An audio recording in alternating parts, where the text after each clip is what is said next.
this. There's always, I've seen guys on occasions, but so we need to call the roll, and let's do that. Dave, can you help us with that? I don't have any paperwork. Okay, so Anthony. Anthony, can you help us with that? Senator Anselmi Dalton. Present. Senator Steinmetz. Here. Representative Wilson. Here. Representative Yan. Here. Representative Clem. Here. Co-Chairman Zwanitzer. Here. Co-Chairman Case. President, did you want to excuse Representative Clement? Did I hear that he's not on? Who was not on, Anthony? I'm sorry. But we're all here. You're all, yep, you're all here. Thank you. Except the chairman is always starting to get here. Okay, well, welcome everybody. This is kind of historic in many ways. We haven't met in a while, but we had a charge from the National Council to carry forth this year, and we're glad to do that. The first item for our agenda is the legislative furniture installation update. We have Mr. Over from the LSO is here, and Ms. Matson is on somewhere in Zoom land. So, Mr. Over, we'll start with you. Welcome. Thank you, Mr. Chairman. I'll let Wendy handle most of the furniture. I really just kind of wanted to talk a little bit to begin with about how it's fitting that you're meeting today because of the challenges this year has presented to the legislature in the technology and the process front. And who would have thought a year ago that we would hold a special session virtually, completely remotely, and that the vast majority of our interim committee meetings would be held completely remotely on a virtual platform. I don't think we're done yet with the technology and process challenges. As we move into 2021, the big one we need to figure out is how to allow remote participation during in-person legislative session too. And that would be for the public and for members who either are quarantined because of COVID or have COVID-like symptoms and aren't able to attend an in-person session. So as we go through today, everything we will be discussing will actually be geared towards that goal of allowing as much participation as we can, as safely as we can, through the next year or so, or who knows how long. So, but I also don't wonder if COVID, like it has in so many different aspects of our lives, fundamentally change the way that the Wyoming legislature works moving forward. So it'll be interesting to see how that develops too, beyond the 2021 session. But with that, Mr. Chairman, unless there's any questions for me directly, I also need to be here so that we can kind of get a sense on what having a witness present in this sort of format is like, and any improvements we can make moving forward too. Thank you, Mr. Over. Was everybody able to hear his testimony well? That was good. Okay, great. Are there any questions for the director? Any questions, Mr. Coachella? Thank you, Mr. Chairman. I know it's not on the agenda, but the legislative branch did get some CARES funding, anything that deals with technology or facilities coming up that we're spending CARES money on. I don't know now, so I tend to ask for Director Over to maybe just give this committee a quick update on where the CARES Act funding is spent in the legislative branch. Anything that this committee approved. Thank you very much, Mr. Coachella. Mr. Over. You bet. Mr. Chairman and Co-Chairman Zwanitzer. We have spent, I think, roughly $300,000 of our CARES Act appropriation. And some of that has been spent on technology. I think the big chunk of that right now is new monitors for each member, so to be able to have a monitor on their desk, on your desk, when to allow better hybrid participation if someone's appearing over Zoom at a committee meeting or during the session to be able to have a monitor see that. Or a monitor to take home and use with your laptop to have two screens to be able to better watch Zoom, and then the Zoom meeting, and also be able to plug any document on the next screen too. One problem we've ran into in CARES Act is, what we wanted to do was make all 10 of our public meeting rooms video conference kit compatible. Perfect, that would be a perfect use of CARES Act funds, except we'd already appropriated money. And that's one of the stipulations of CARES, that you can't supplant already appropriated funds with CARES Act funding. But we've used CARES Act a lot for different meetings we've had, expenses of the legislature that we hadn't appropriated for, different precautionary measures such as this plexiglass in front of us. We'll continue to do more with that as we move towards the session or whatever 2021 might bring. A lot of it will be in the realm of testing or other screening, and then also whatever we need to do technology-wise to allow more participation. Okay. Anybody else have a question for Mr. Oakwood? Anybody out there in Zoom? All right, Mr. Oakwood, should we go to Wendy now? You bet, Mr. Chairman. Okay, Ms. Madsen, welcome. Good to see you virtually. Good to see you, Mr. Chairman. It's nice to be back in front of this committee again. Just wanted to give you an update on furnishings. That's the last remaining portion of the Capitol Square project, which, as many as you may know, actually what is called the FF&E portion, furnitures, fixtures, and equipment, did not start until substantial completion of the project was finished, and that was to ensure that there was enough funds available post construction. So we are in the process right now of finishing that out by hopefully most of it by the end of the year. Case goods are the furnishings that will go in the offices and the conference rooms. And an RFP was issued for those furnishings on June 1st. Responses were due on July 1st. And the specification for the product was a line called OFS Classic. This line was chosen by the Oversight Group as one of their last formal actions at the end of 2019. It is all wood furniture line, and it was chosen not only for its durability, it is a 50-year furniture purchase, as well as for its architectural features. It has a lot of architectural details such as fluted columns that complement the wood finishes in the Capitol. And those responses were due on July 1st. There were 5 vendors who responded with 3 furniture lines. Vendors were allowed to submit furniture lines that were equal to or greater quality than the OFS Classic. It's also important to note OFS Classic was an open line available to be bid by Wyoming vendors. The scoring for the product was based on price, quality, compatibility, and schedule was an important factor. A company called CCG was selected as the vendor in late August, and this was the lowest price proposal for OFS Classic, which was ultimately chosen for the line. In addition, as you may recall, the feed bill included an appropriation to hire an interior design consultant to help with verifying room dimensions, getting the order going.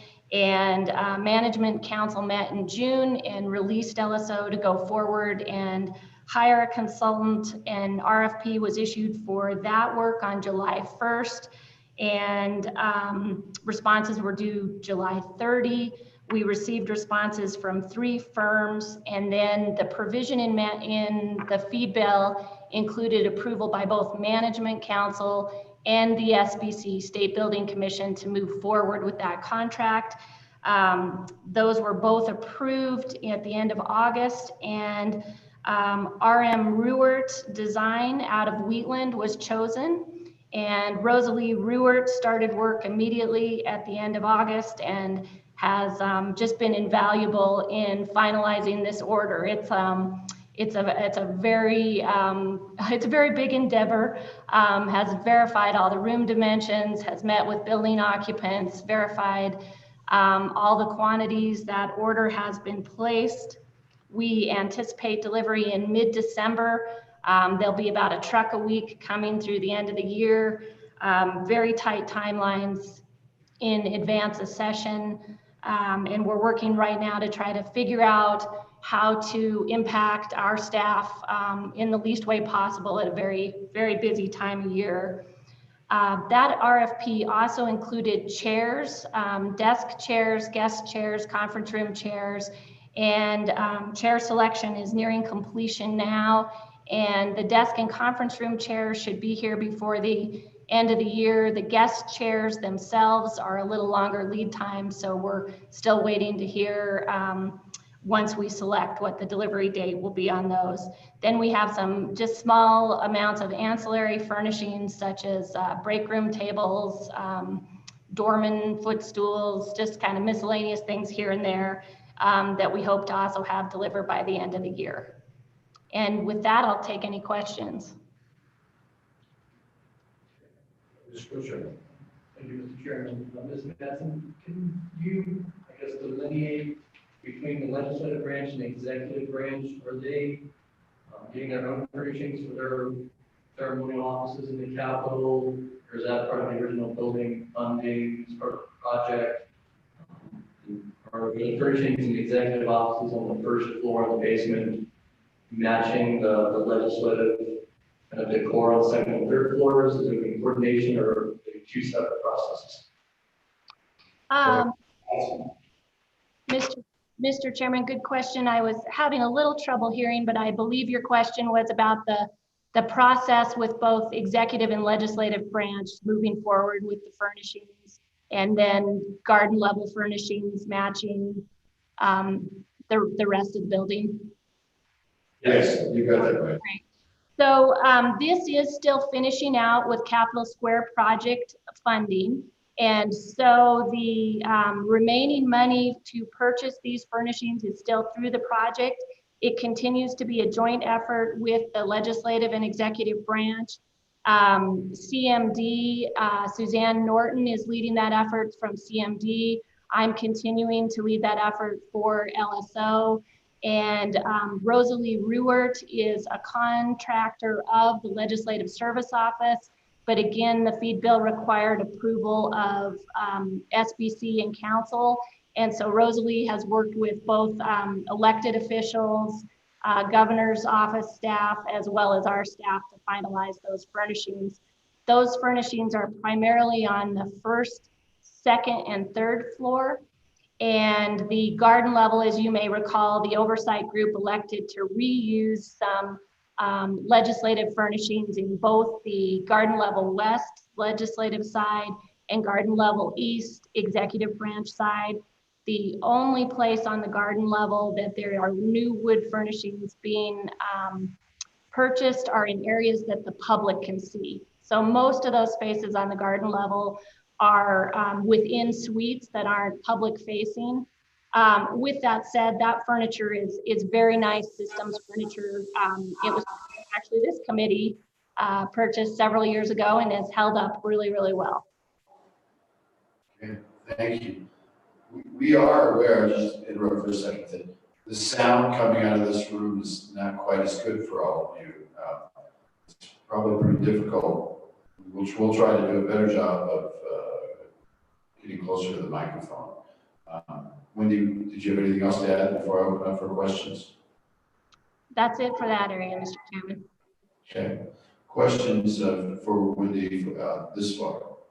Anybody on the Zoom roll? Senator Steinmetz, welcome. Thank you, Mr. Chairman. It's good to be on this committee. And since I'm new, if this is a dumb question, I apologize. But will we have chairs in the lobby area again? It seems like those chairs migrated into some of the executive offices, and they look really nice there. But will we have chairs in the lobby area for lobbyists, or what is the plan there exactly? Thank you, Mr. Chairman. Thank you, Senator Steinmetz. Ms. Manson, we're gonna go sit out in the lobby. Mr. Chairman, Senator Steinmetz, that is a good question and has been asked quite a bit. And I think this is actually a really great committee to talk to about this issue, because when we left the Capitol in 2015, as you all know, it was a very dangerous building. It was basically a fire trap. And one of the areas that I think we didn't really realize is we packed those lobbies, especially the House lobby, which was smaller, full of overstuffed lounge chairs and coffee tables and end tables. And then everybody had to, when they wanted to talk to a member, squeeze to the middle of the aisle because the furniture was all along the sides. And we really didn't think a lot at that time about egress. However, once this project started, the oversight group took egress very seriously, and the architects brought to the attention of the oversight group that those lobbies are actually the main thoroughfare out of the chambers. And on second floor in the House with members and staff, you're needing to evacuate potentially 100 people plus everyone in the side offices. In the Senate, it's a little bit less. The change in the Senate lobby, however, you may recall, is it became the same smaller dimension as the House lobby. And so working with the fire code officials, the oversight group agreed that that lobby would still be used for members to meet with lobbyists, but it would not become a room in and of itself. It's essentially a hallway. And so some decisions were made by the oversight group about how to push some of the traffic up to the third floor. That was the reason for moving the receptionist, is just to try to take some of that load off of that space. There's actually a lot of capitals that put up rope and stanchion to try to make sure that that pathway is clear, because we're not the only Capitol that the lobby is the exit out. And the decision by oversight group was just to reduce the number of chairs in the space. That is the reason why the historic bench was provided. It's a narrow bench and provides hopefully enough seating for anyone who has business in the lobby at the moment, but it is no longer intended to be a space where you could stay and work for a long period of time. It's no longer a lobby. Senator Steinmetz, have you follow up? Gotcha. Anybody else like to ask a question this time? Okay. Ms. Madsen, did you have anything else? I think that covers it, Mr. Chairman. It's nice to see you all. Nice to see you. So, all right. Well, let's go on. We have a review of the 2020 virtual interim committee's process. And I believe Mr. Schwab is going to lead us in this. Jamie, are you on? I see your picture. Hi, Mr. Chairman. It's great to talk to this committee again. It's been a little while since we've met. Anthony was going to present with me on this topic, and he's going to lead off. All right, sounds great. Mr. Sarah, welcome. Good to see you. Thank you, Mr. Chairman. Good to see you all. I'm just going to provide kind of a brief overview. I know you all have obviously been having committee meetings all interim and are familiar with the process and what we've been doing, but you as chairman asked that this be included on the agenda, and so I wanted to provide kind of how we got to where we're at today, dating back to this spring. So following the conclusion of the 2020 budget session in the spring, when the COVID situation really took hold, Management Council directed LSO staff to develop recommendations for conducting interim committee meetings virtually due to the COVID-19 health emergency. This process at that time was twofold, and that the LSO and Management Council worked to develop a process not only to conduct interim committee meetings, but also a special virtual session, as Director Obrecht mentioned in May. After researching options and having a lot of discussions with other states, management council and members of the legislature, it was determined that Zoom was the best platform going forward and had the most features to conduct virtual meetings as well as a virtual session. And in April of 2020, Management Council became the first committee to hold a virtual meeting as well as take public comment virtually as well. And so obviously we had never really done virtual public comment before, so we had to develop a process and how that would work. There were a few times in the history of the legislature, if you remember, when the executive branch had first started the Wyoming video conferencing system, we did have a few committees during a couple legislative sessions take public comment virtually at different sites throughout the state. And that was really before Zoom, Teams, and other platforms came on board. And so folks actually had to go to a site somewhere. And so obviously that would have not worked too well in this COVID environment. So, you know, now with Zoom and Teams, folks are able to join right from their living room. So really the legislature conducted, it started out as mainly 100% virtual committee meetings, but then some committees started looking at this hybrid option similar to what we're doing today. And I think Chairman Case and Zwan, sir, you were some of the first chairmen to do that with your revenue committee. The majority of interim committee meetings were held virtually using the Zoom platform with the public joining remotely, as I said. And all of your meetings have been streamed on YouTube. So this is likely, I've got to assume, and I'm pretty sure, I think it's safe to say that this is probably the first interim ever in the history of the Wyoming legislature where 100% of your meetings were available to anyone via the internet rather than having to travel to each individual meeting. So obviously that's been a big advantage to doing these meetings remotely. The public comment process is probably one that, you know, we've gotten the most comments about, and for the most part, the feedback has been very positive. I've actually had agency folks, lobbyists, and others ask that meetings continue in this platform, and obviously that'll be a decision for the body to make at some point. But the real, when you have to sign up in advance, obviously with these virtual meetings, and really the deadline for that is 5 p.m. the business day before the meeting. And the thought behind that with Management Council was that really there should be some effort put in by a person to join a committee meeting, similar to having to get dressed and drive to, you know, somewhere where a meeting is being held. And so really that was the purpose Management Council asked, that we have that public sign up deadline the day before the meeting starts. And the way that we've been getting that notice out to folks is through our meeting notices, our meeting notice process, through GovDelivery, our email subscription service, the public comment page on the website, and our Twitter page. The hybrid concept continues to use Zoom, obviously similar to what we're doing today, but also provides a physical location for members of the public to come and provide public comment. And a number of committees have taken advantage of this, and Management Council recently approved that any committee can now have in-person meetings. But what's important to note there is all meetings through the end of the year will continue to use the Zoom platform as well. And that allows members such as yourselves, just like you are today, to join remotely for folks that don't want to come to a meeting.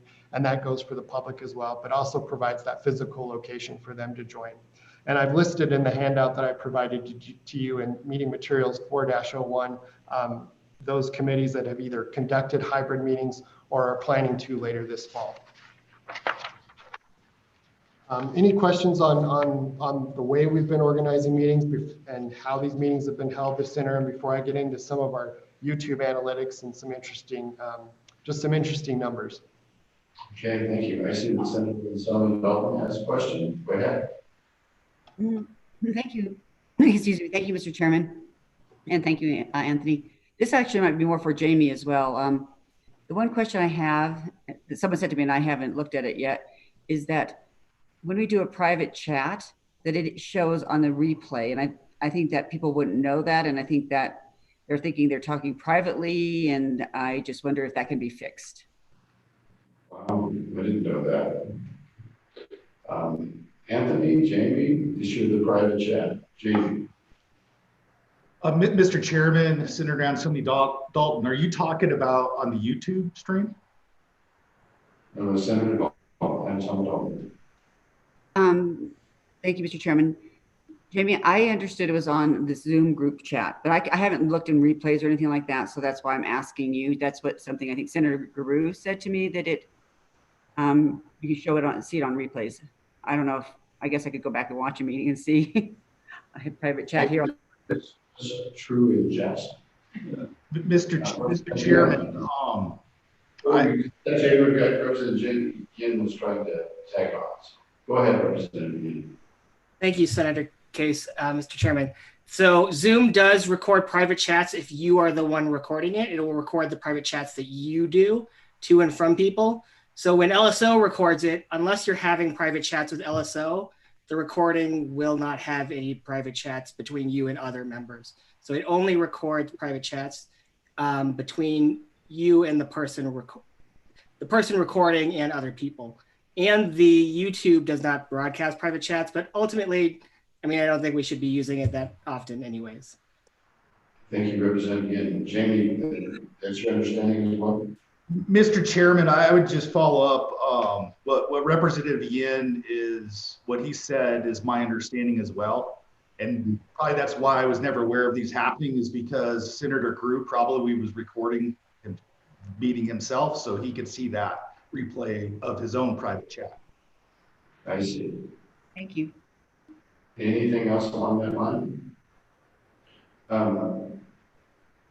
Anthony, before we go to the blow-by-blow of grade statistics, we all did receive a letter from the Equality State Policy Center, right? Mr. Merrill had some concerns about and some suggestions for improving Zoom.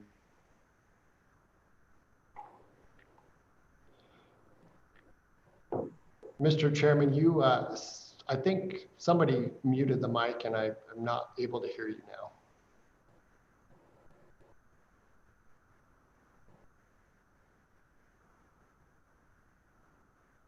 I still can't hear you guys. There. There we go. Yep. Okay now? Yep. Okay. I'm very sorry. It's just a tech committee. We had to be better at this, but anyway.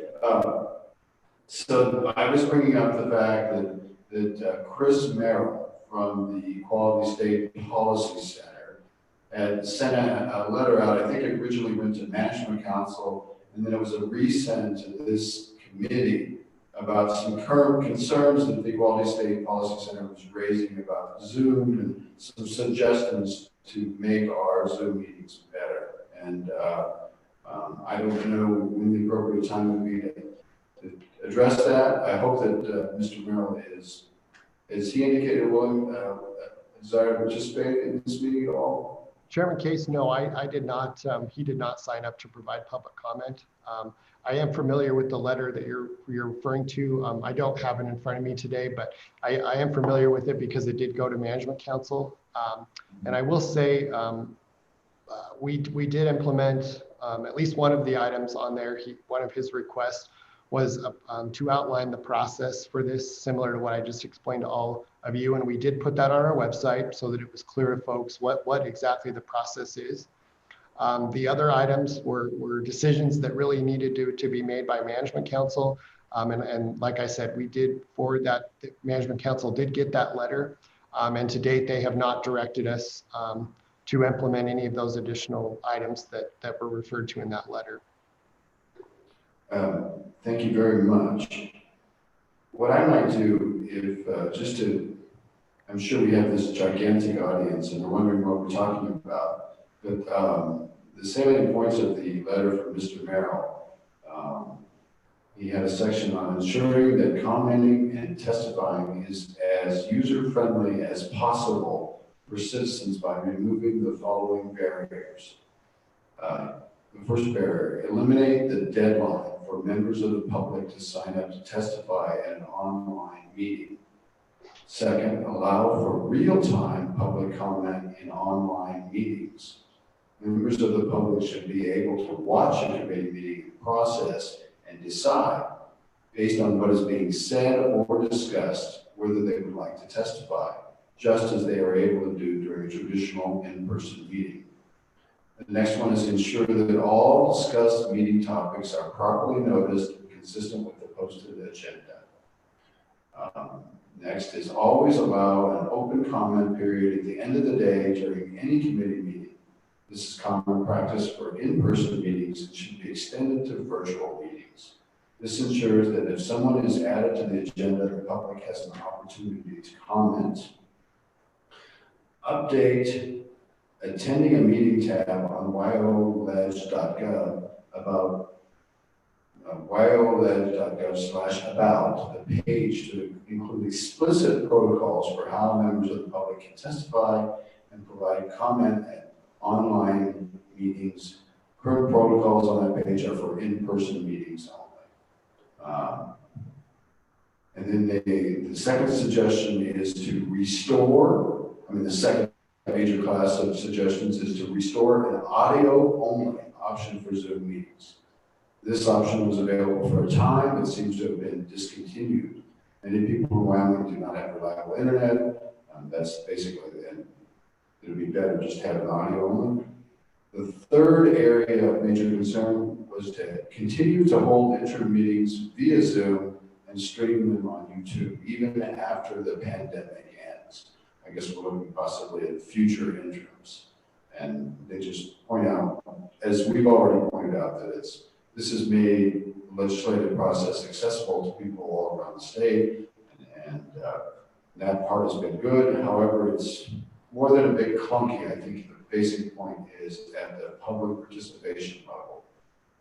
And, I'm just going to pile on a little bit, and I think Mr. Co-Chairman and I have, that's why we push for hybrid meetings with the Revenue Committee, because it does allow for that spontaneity of having someone in person in the room, and not having the waiting room, and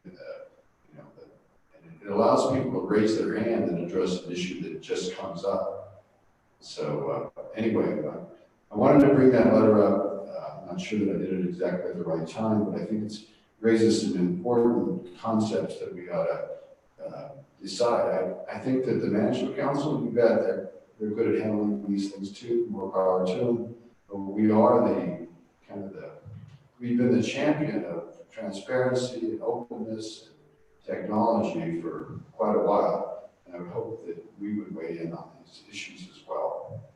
And I didn't mean to steal your thunder or derail you, Anthony. I apologize, but it seemed on point.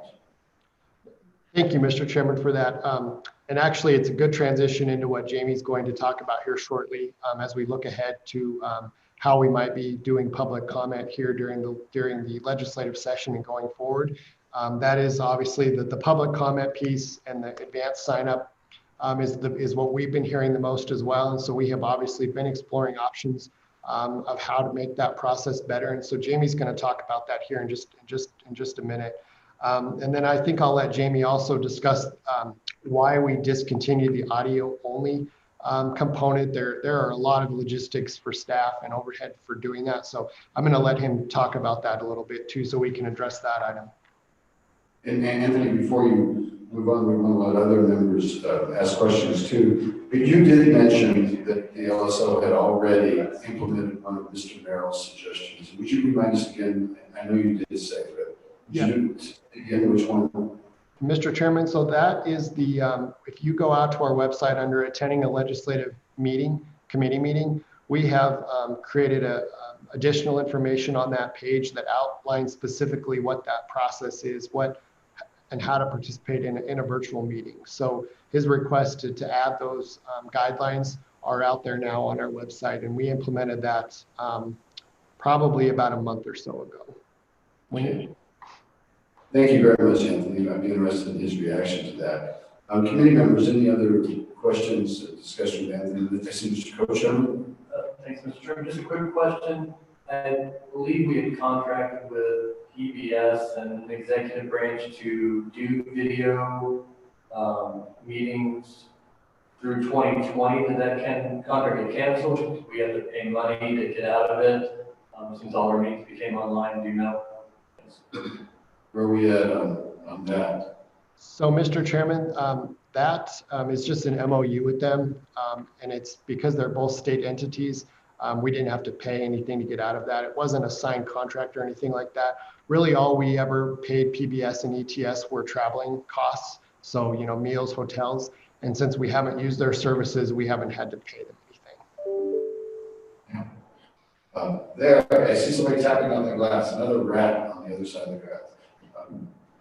I'm sorry, that was inappropriate. I totally did. Representative Wilson. Thank you, Mr. Chairman.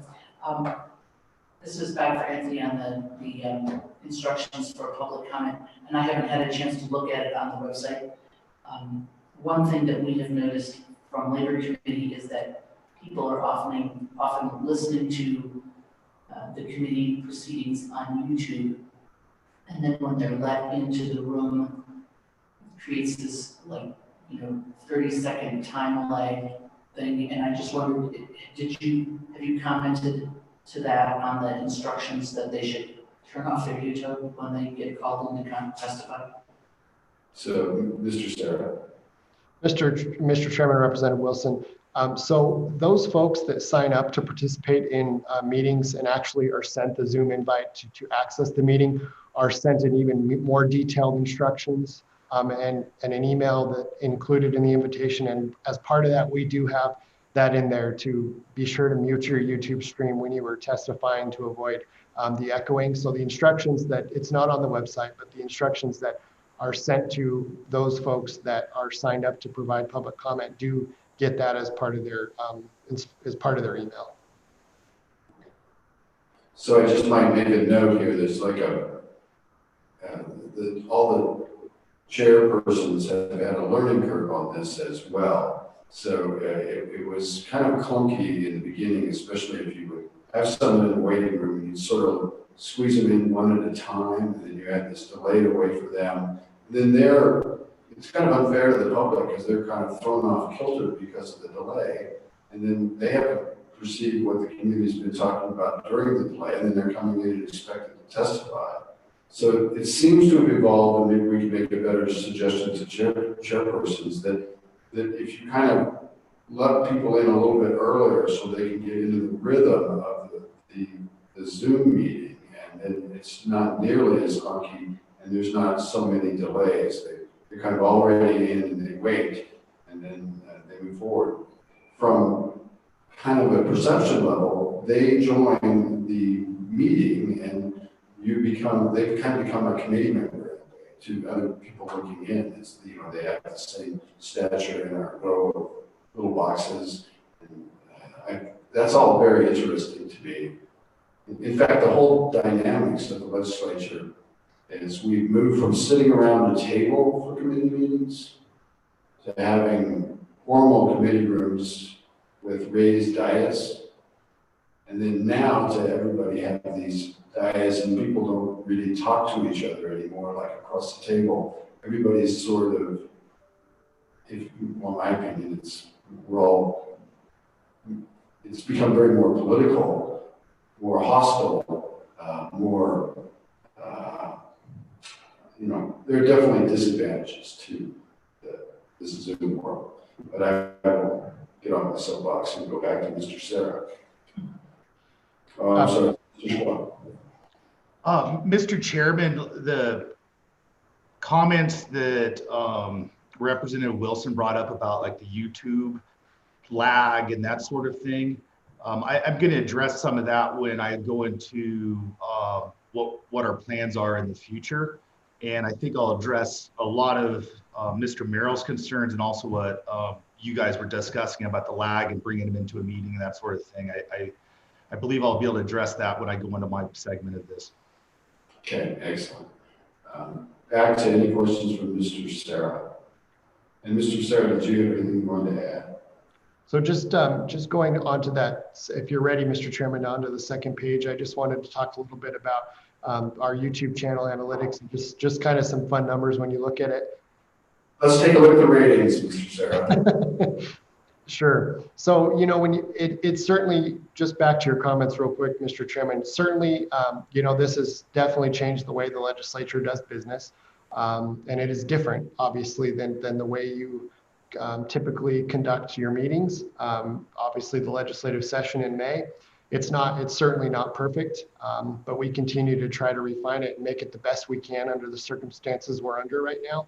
But I would say, just kind of going into these analytics, I think one of the biggest advantages to what you have done with these Zoom meetings are the number of people that you're reaching, and the number of people that are able to watch the legislative process this interim. So, I will say these numbers, obviously a dramatic increase this year. Our YouTube channel really wasn't used much in the past. Really, the only videos we had out there were those meetings that ETS streamed for us the last couple of interims. And prior to that, we didn't have a YouTube channel at all. So very few meetings were out on our YouTube channel, with the exception of those that ETS streamed. So we went from a handful of meetings on our YouTube channel to now all of them, plus a special session. So your total views for this past year, and this was as of last week, 81,000, a little over 81,000 views, and that's up 843% from the year before. 52,000, almost 53,000 hours watched of the legislative process, your meetings, and the legislative session. We've gained about 743 subscribers to our channel. That's up 961% from the previous year. And our total subscribers are now approaching 1,000. And then you'll see there the top 5 videos that were watched so far this year. The Management Council meeting back in April. Obviously, there was a lot of interest in not only setting up this interim process that we've been talking about, but also the commencing of a special session the next month. The Senate's special session in the morning of May 15th. And all of these gained around 2,000 views or so. The Joint Appropriations meeting on July 13th.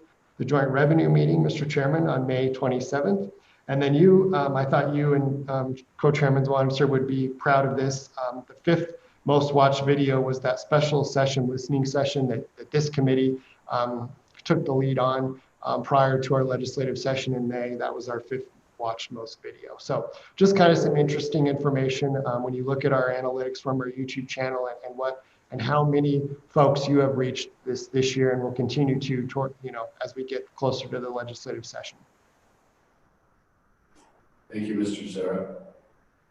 Any more questions for Mr. Serra? And Madam Chief Clerks, you're also welcome to jump in anytime you like. Sure, let us know. Okay. Shall we move on? Yes, Mr. Chairman. I have heard, we have heard from Mr. Merrill, and he would like to give public comment in some way. I'm not quite sure how we plan for that. So we're going to work on that. Sure. Maybe. I will turn it over to Jamie, and I will try and get in contact with him. Okay. And if we hear from others, we're going to try to accommodate them too. Mr. Chairman, you did not have any other folks sign up for this meeting. Okay. They could have, but a lot of people seem to have missed it. They didn't realize from the ratings that this is the most important legislative meeting there is. Okay, Mr. Schwab. So, Mr. Chairman, a lot of the concerns that Mr. Merrill brought up in his letter to us, it's some of the same concerns we've had as staff to try to get people involved. It's some of the same comments that were kind of brought up in that listening session we did back in May. Very similar comments. With that, we've done some exploring. I mean, we like jumped on the Zoom platform and we got all this stuff set up like basically in April. We had a month to like basically transition from the way we were doing meetings to a new way of doing meetings. And with that process, it obviously isn't perfect, but we have got a lot more people involved in the process as the numbers reflect from what Anthony shared. But there's always room for improvement, and that's what we're trying to do, especially as we're moving into a legislative session that could look similar to this potentially, where we have meetings every day, and the way we have people sign up for meetings, it's not practical in that type of settings because it's so fast paced and you don't know what bills are going to be heard the next day in committee and that sort of thing. So, back in June, we looked at upgrading our licensing on Zoom to Zoom Webinar. And at the time, there was a couple reasons why we never made that move. One is when we were testing it out, it didn't appear that if you're, well, actually, let me back up and explain what Zoom webinar is. And this like gets to the whole point of like the YouTube thing and everything. If somebody uses Zoom webinar, we would have like a registration link on our website.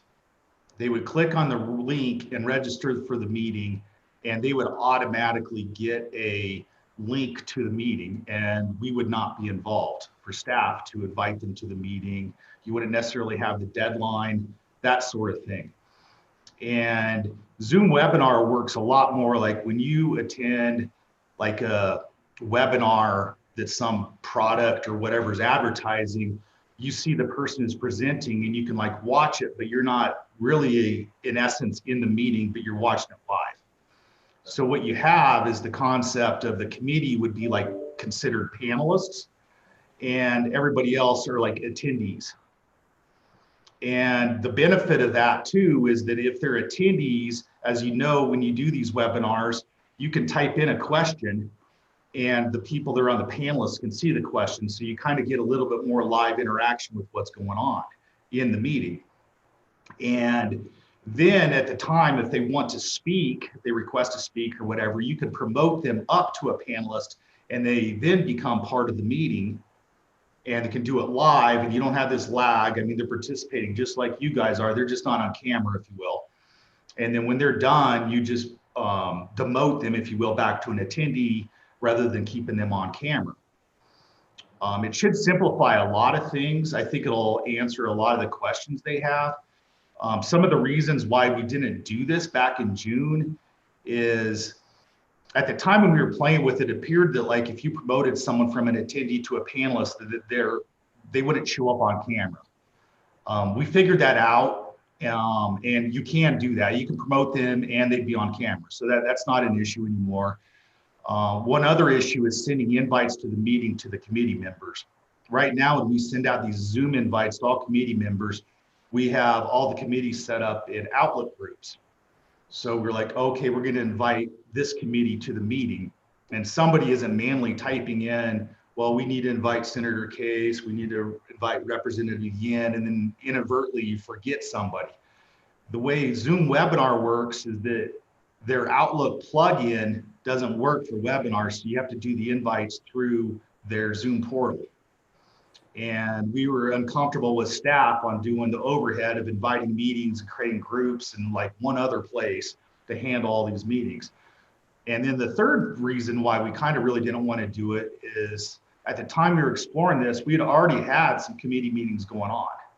And we really didn't want to go through the process of retraining all the staff on how to conduct the meeting, and also retrain all the legislators on how to participate in the meetings and have it look different, like mid-process, if you will. But it's something that we definitely need to look at before session.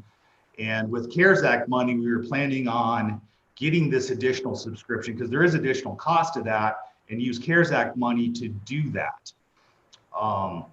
And I think that will solve a lot of the issues and the problems that are there. And the nice thing is, like when committee meetings are going on during session, you would just have a link on the website where they can register for the link. If they want to sit in House Judiciary or whatever, they can register for the link, and they have the link to participate as an attendee. And they're not necessarily in the meeting where they can't, just join in and then like do a Zoom bombing type thing or whatever. So I think that solved a lot of the issues, and I think everybody will be happy with that concept. I could talk about the audio only, or if you want me to like take questions on the webinar feature. Let's take questions on the webinar feature first. Okay, this from Representative Wilson. Thank you, Mr. Chairman. I do have a question about what the procedure would be for people chairing a meeting during the session with this Zoom webinar feature. Excuse me. Just thinking of, now when I chair, of course, I'm monitoring all the members of my committee, more of them in the House than in the Senate, and calling upon them to make sure everyone's getting their questions in. But then would I need to have and I don't take my computer to the meetings, usually I leave that at my desk, but I need to have my computer up and also be monitoring requests to join in, or are we expecting that the committee secretaries would be able to handle that? I mean, it seems like, I mean, I think it's doable, but for the chairman to also be monitoring the screen while at the same time managing the flow, seems like it would at the very least slow us down a lot. How do you envision that would work? Mr. Schwab, if you can. Well, I think those are some of the logistical issues we're working through right now and how we're going to staff those meetings. Both the session staff on both the House and Senate side have quite a few people that are not necessarily coming back this session. We're like looking at different things of how to conduct those meetings. So that's up in the air. I don't see that the chairman would be the person that's doing that.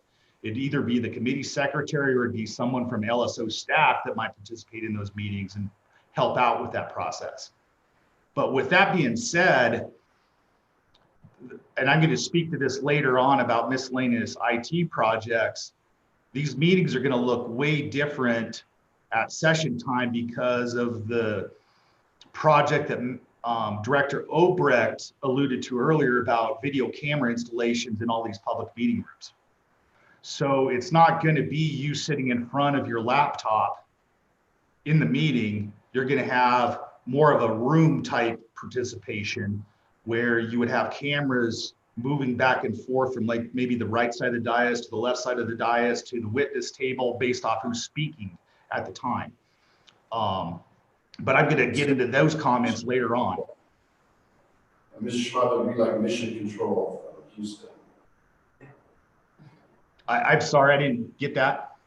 I made a bad joke. I said it would be more like mission control. So, Mr. Schwab, right now, when Co-Chairman Zwanser and I are sharing revenue, and we do hybrid meetings, the field meetings are unstaffed, and so that's up to the chairman, which happens to be me, to manage, kind of letting people in and switching between the remote and it is Representative Wilson. It's a kind of a little bit of a handful, but it's easier than you might think, even for an old buddy like me. And I think the benefits it brought to public participation were just really, really huge. I think that's I'm kind of biased about that. Mr. Co-Chairman. Thanks, Mr. Chairman, and maybe a question for Director Obrecht as well. I would assume that some of the training that's going to be necessary either for committee chairmen or committee secretaries or interns or LSO staff is going to be necessary. Do we need to have that training before the end of the year in order to utilize CARES Act money to be able to kind of train and get everything ready before session starts the second week of January? Has that been a thought of training components and how we can finance those? Yes, so Mr. Obrecht, you were mentioned, you probably ought to start at the top. Mr. Chairman, if we wanted to use CARES Act money for that, you're right. Yeah, we need to right now use it before the end of the year. I'm still holding out hope that Congress might act and might get an extension. But we'll see when that happens or if it happens. So yeah, and that's just timing wise, probably makes the most sense to get that done before the 12th. But we'll need to know who the chairman are for the new committees to get that. And I think we also have a chairman training that's scheduled beginning of January, our typical standing committee chairman training. So if we did it at that time, we wouldn't be eligible for CARES Act without further congressional action. So you can't encumber the money by doing contract first? You can, Mr. Chairman. That's been pretty clear guidance from the Treasury. Thank you. Any follow-up, Mr. Co-Chairman? Thank you. Okay. Anybody else from the committee? Just a small housekeeping aside, Mr. Merrill, welcome. We see you joined us. We did read your letter, most of the part, and we're going to let you speak. We thought I'm thinking maybe we let Mr. Schwab finish his presentation first because he's touching on some of the same issues and you'd be welcome to react to that. Is that okay with you? And I I think you're muted, but I'm going to assume that's okay for right now. Mr. Schwab, why don't you go ahead? So the final thing that I believe was in the request is to why we discontinued the audio only feature to be able to reach folks that are like more rural and didn't want to have the video stream as well. The reason why we discontinued that is the way we were able to do audio only was through Slick technology. And we only had that encoders in 4 rooms in the Capitol building. We had it in the House chamber, the Senate chamber, JAC, and the historic Supreme Court. So every single time, in order to get audio only, we would have had to go into one of those rooms, and we did it from the historic Supreme Court, and get a laptop in there, connect to the meeting like you're participating in the meeting, connect to the room, start up these encoders, and then stream it. So, and you know how many meetings are going on. What happens when there's like 2 meetings or 3 meetings going on at the same time? Which meeting are you going to do? And every single meeting we would have to go in there and do that. It became impractical to be able to do the audio only feature just because of that purpose at all. And the licensing in that kind of made it cost prohibitive to add it to other rooms as well.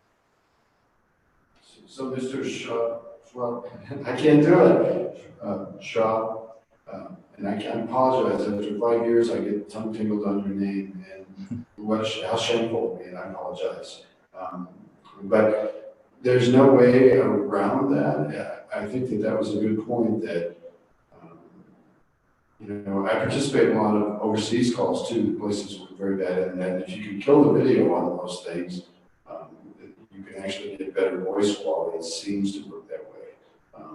And I guess we always have the option of doing it, and maybe, but it does seem like there's something to this voice only piece. I'll turn it back to you. Mr. Chairman, the only way you'd be able to do that, if you're in the Capitol complex, is to purchase the licenses for multiple rooms. You could potentially argue that you could use CARES Act money for that to do that this year, but what happens next year? That's obviously going to be increased in the legislative budget, that ongoing you would have these additional costs every single year. These rooms aren't used all year round, but you're paying licensing basically for 12 months. You're paying licensing to maybe do it for like 6 meetings potentially in one room. It's different during session. I mean, that's something we can explore, and it's something that you can have the technology to do. It's just a matter if we get the direction to do that. Anybody else want to work on this? So tell me more about the licensing. So it's specific to the room, if I understand right, and it's an annual license, and it must be fairly expensive, if I understand you right. Well, Mr. Chairman, the audio license isn't as expensive as the video license. And originally, when we were looking at doing these 10 public meeting rooms, we were looking at buying 10 video licenses. But as we got into this whole Zoom process and like streaming to YouTube and all that, the one thing you got to remember about the way Slick works, and you guys have experienced this with the chamber on audio only, that's only one-way communication. All they could do was hear. When you're on Zoom, you can actually allow people to participate, and there's more benefits to it. I mean, you could pursue that, but video licensing is even more expensive. And I don't have the cost in front of you, what it costs per room for this Slick license, but I can't recall, but it seems like we're paying like, for the 4 rooms and stuff, we're paying like $36,000 a year or something like that for just the 4 rooms. Yes, thank you. So it does seem to be that the question and the point about having an audio option is certainly more than these 4 rooms. It was about our interim meetings and some of those being held remotely and having an audio option built in. But I don't mean to monopolize a committee. Anybody else have any questions along these lines? Representative Yin. Thank you, Mr. Chairman. Mr. Schwab, So as I understand it, we basically patch into a piece of hardware to stream the audio over our current audio streams. Is there any way that we could, instead of, because I think we might have done this for some of our blockchain committee meetings where it streams through a piece of software, like a piece of broadcasting software, and then that gets streamed to YouTube. But could we put, I mean, I assume that would still require some sort of staff overhead to also just divert that into some sort of audio stream that we could put on the website as well every time we do a YouTube broadcast. Mr. Shaw. Mr. Chairman, Representative Yin, there's other software probably out there that you could use some encoders to do that. We did use different encoding software previously, like when we were in Jonah and even when we were Capital before. We elected to go to the Slick software platform a year or two ago. And the main reason why, and we haven't utilized this feature because we've been focused on a lot of other things. But the benefit of the Slick software is you can actually index throughout a meeting if you want to. For instance, if we're audio streaming in the House chamber and say one of your constituents, Representative Yin, wanted to see you speak, they could then like click on your name and it would show you when you spoke. Or if they want to like hear audio for House Bill 32, they click on House Bill 32 and specifically go to that audio stream of where you can listen to the audio for House Bill 32. We haven't had the opportunity to implement that feature, but that's the reason why we went with this more expensive software, is for the indexing capabilities of it. Do those allow participation by the person? It sounds like that's top down. Am I understanding that right, Mr. Shaw? I'm sorry, you said something top down? Well, I was wondering, it sounds like those platforms that you were describing don't allow the constituent or the citizen to talk our way. It allows them to selectively listen to things and bring them their way, but I think we're all trying to get at having the citizen be able to have a two-way link via audio. Not for the chamber session, of course, but during community meetings. Mr. Chairman, sure. That is the one disadvantage of audio only. It would be one-way communication where all they could do is listen in. They can listen live, they could listen to an archive, but they can only listen in. It's a little different than this where Mr. Merrill's here to, jump on this call because he wanted to participate.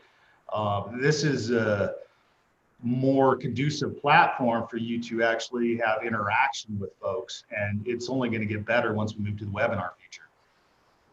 Right. Anything else? I do have another question about the webinar feature, if nobody else has a question at this time.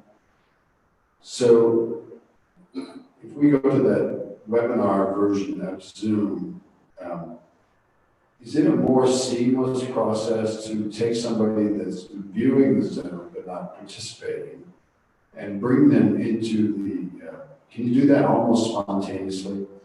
And is there a way that they can communicate that they'd like to be recognized by the chairperson so that they can be elevated to be able to address? This has been the downfall of our queuing up process and waiting room, having people sign up for specific ones on the agenda. Ideas come from interaction, and we'd like to solicit the reaction of people or get their ideas more spontaneously as something is brought up in the committee. And I think it's it's very hard to anticipate that, and when you sign up for advance for a slot that you're going to fit in your testimony. So will the webinar potentially allow more spontaneity? Mr. Chairman, yes, it definitely will. It is, since you've experienced a committee meeting and you've hosted a meeting yourself, you see the concept of like the lobby or the waiting room, and you promote them from the waiting room into the meeting. What you would do in this circumstance is they're actually participating in the meeting, but they're not a panelist to be able to speak. They're an attendee. And as an attendee, they could like indicate through like a message and say, can I speak on this topic? That'd be like a function sort of thing? Yeah, they could send a message. You as a panelist in the meeting can see what that question is. You can see that they want to be recognized. And it's a similar concept of when you're promoting someone from the waiting room to the meeting, you just basically promote them from an attendee to a panelist. So it's basically you're just promoting to a panelist, and then they're on camera just like what you are right now, or all of us are.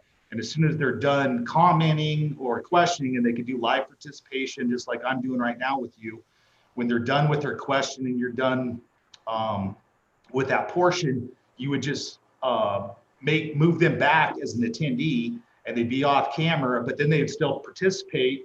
And if they want to be recognized again, they could say, oh, Mr. Chairman, I'd like to be recognized and speak on this, and then you could promote them again. So it definitely makes the environment a lot easier for you as long as they register. I mean, that's the key. They have to register for the meeting to become an attendee. I mean, that is the key. But once they register and get the link, they can move in and back depending on the chairman if they want to recognize them. That sounds very good compared to what we have now. I mean, we register for meetings now. We have a sign-up sheet that gets passed around the room. It's sort of equivalently the same thing. And is that kind of, Mr. Schwab, I've heard about Zoom bombs. I've never experienced one, but I understand it has been a problem for some ways that it's structured. And does that prevent that, or at least the person that bombs you is registered? Is that what's going to happen? And I know you have another point to make, and you certainly have before. Well, Mr. Chairman, when that Zoom bombing occurred like early in the spring, a lot of that happened because the way the security was set up on the person setting up the meeting. Mm-hmm. And by implementing the waiting room, it's kind of the same thing. In this type of scenario, yeah, they could participate, but they're not going to be a panelist. And they're not going to just all of a sudden get on camera and be able to say whatever they want. I mean, they sure as heck can say whatever they want if you promote them, and then next thing you know, they want to go off on some topic, but then you as a chairman can just remove them. But you do have control on who's going to speak. I mean, all the committee members would automatically be panelists and so forth in those meetings, but you would still have that control over that. It sounds like a great improvement. Mr. Chairman, I do want to comment about one other thing on that, just so you guys understand the concept. I'm going to talk about this on the video camera. But if people come into the Capitol building and we're going to be social distancing the public in that room, they can walk up to the witness table and the camera in the room would capture those. This webinar feature is basically going to be for the people that aren't in Cheyenne and don't want to travel to Cheyenne and don't want to, for whatever reason, they can participate from land or wherever. And they could still participate in a meeting that's going on in Cheyenne without being in Cheyenne. The people that are actually in Cheyenne or in the room, they wouldn't necessarily be an attendee. They'd just be in the room with you. They'd walk up to the witness table and participate.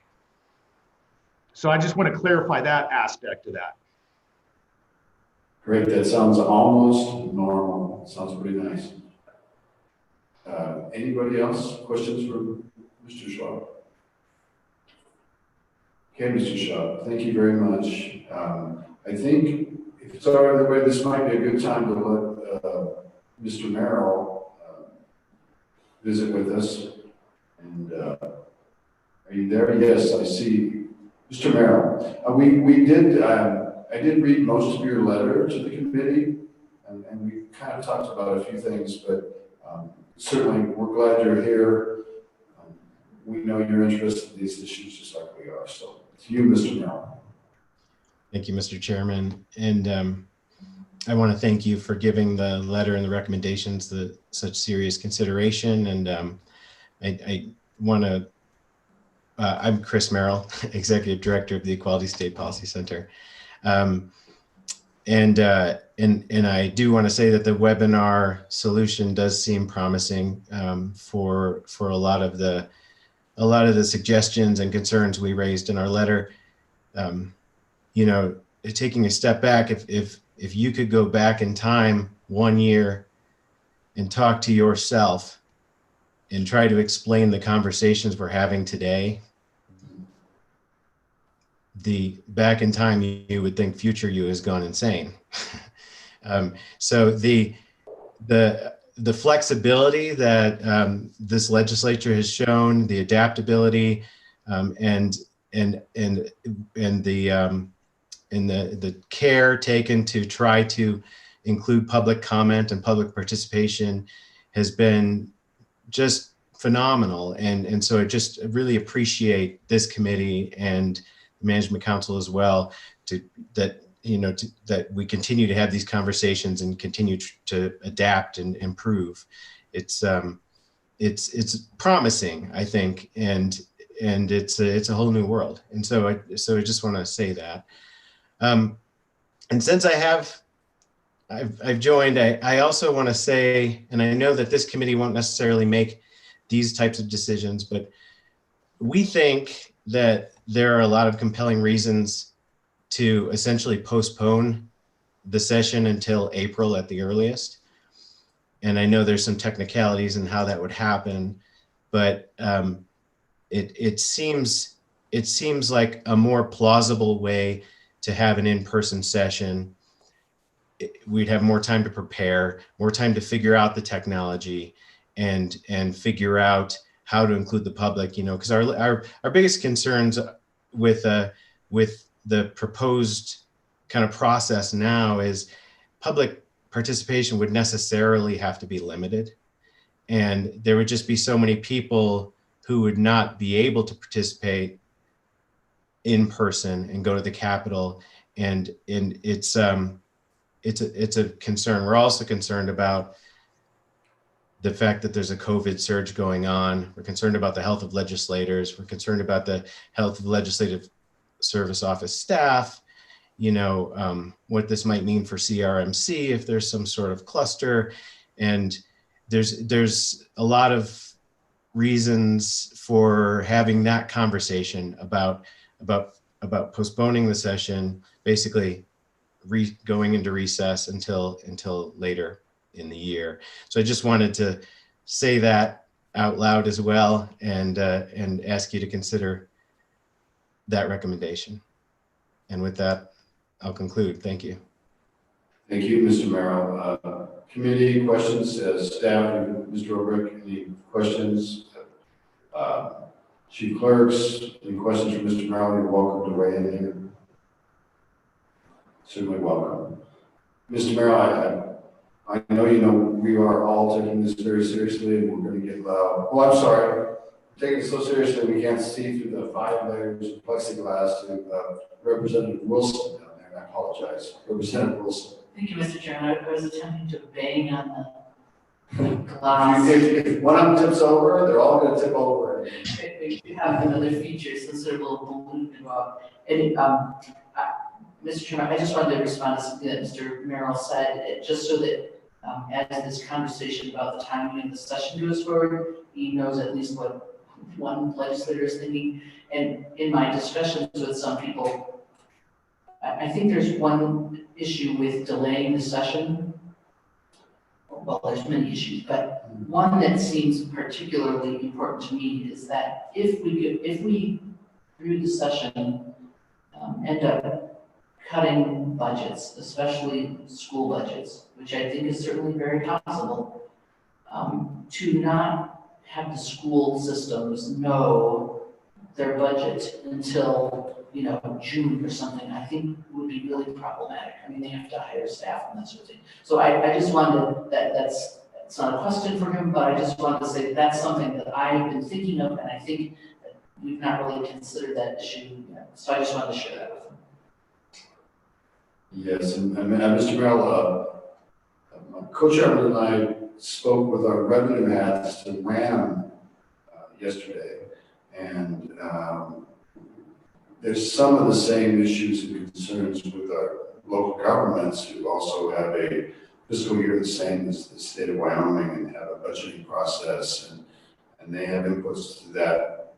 They need to have budgets in place, I believe, on same day that we do. In essence, the July 1 is the absolute hard point for them, and they need to have a budget in place beforehand. And that's a very difficult process. They have to have hearings, they have to make cuts. So it's kind of tough. I'm not sure what the answers are. I mean, you raise fundamentally really important point. Please know that. And I might allow Mr. Oberg, I don't know if you want to talk about some of the thinking that's going on in the higher levels about this topic. If you have to, I don't mean to put you on the spot, but I think it's kind of appropriate if you can, if you will. You bet, Mr. Chairman. So I mentioned at Management Council at the last meeting the possibility of a delayed session, working within the confines of the Wyoming Constitution and our budgetary process. I can kind of speak to what that might look like if we were to go that route. The Constitution requires that we gavel in for a general session the second Tuesday of the odd numbered year. But it does not require that we continue that session nonstop from that second Tuesday to January of the odd numbered year. There's been some historical precedent during budget session, during our first budget session, where we gaveled in and then convened until 6 weeks later. The Constitution clearly allows with agreement between both the houses to recess until the date certain. So, but there's definitely some business you have to take care of. First and foremost, even before the session, is you have to get sworn in. 3/4 of the legislature needs to get sworn in. Besides the 15 holdover senators, everyone else's terms are starting.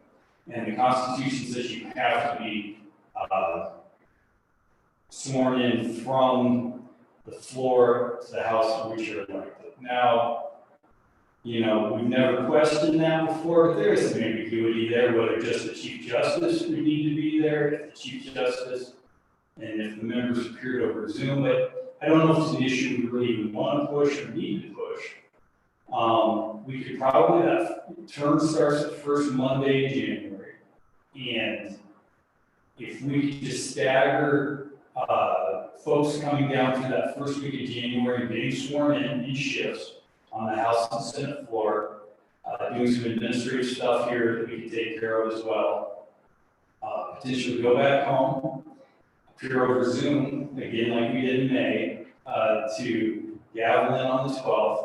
You absolutely need to elect leadership. You absolutely need to adopt rules.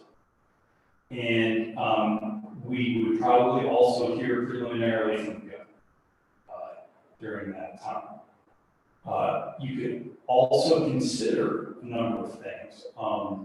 One, you could assign bills to standing committees to work during your recess. You could also adopt special rules like we did in May to take care of a few bills that absolutely needed to take care of. The ones I hear most frequently are if CARES is extended. All those programs we created in May and December 30. So we need to extend those. We would also potentially need to free up some cash from the government. Though the cash flow crunch isn't looking to be that bad, and maybe we can make it through April or May, but one potential thing to think about is the 1% statutory severance tax.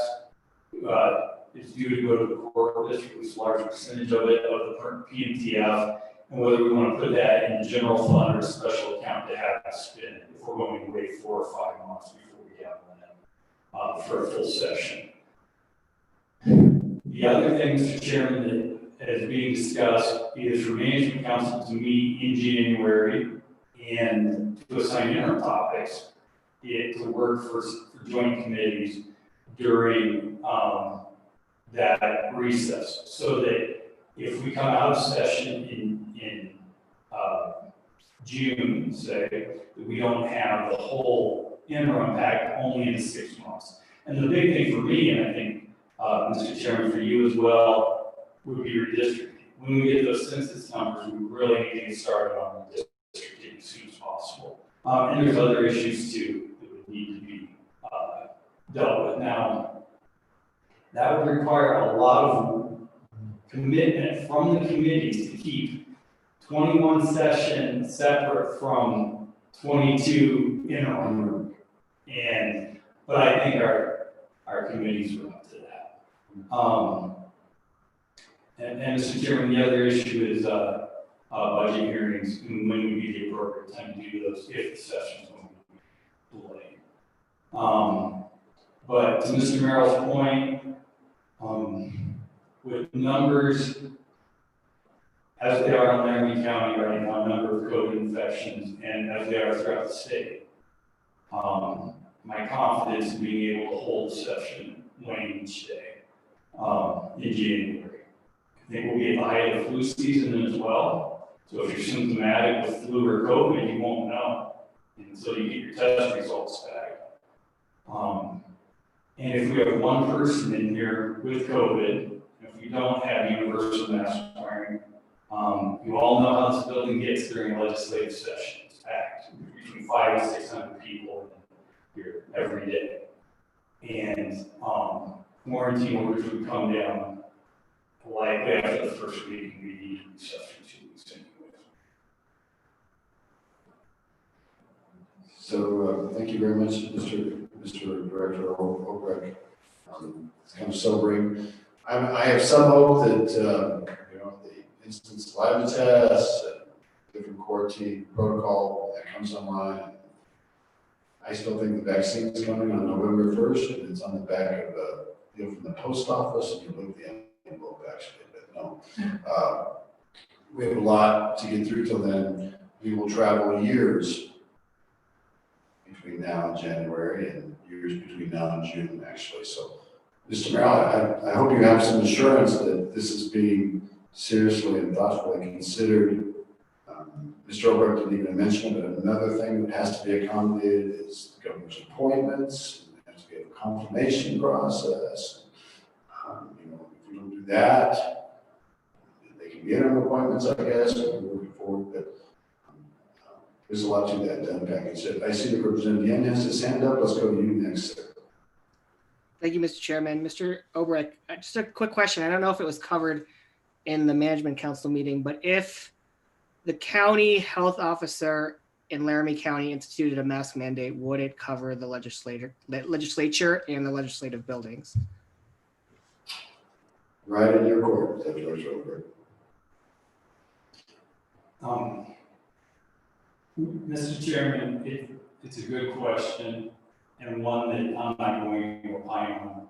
So I don't think you should. It's kind of, even the Corporations Committee is wrestling with the interplay between the state health officers and the county health officers.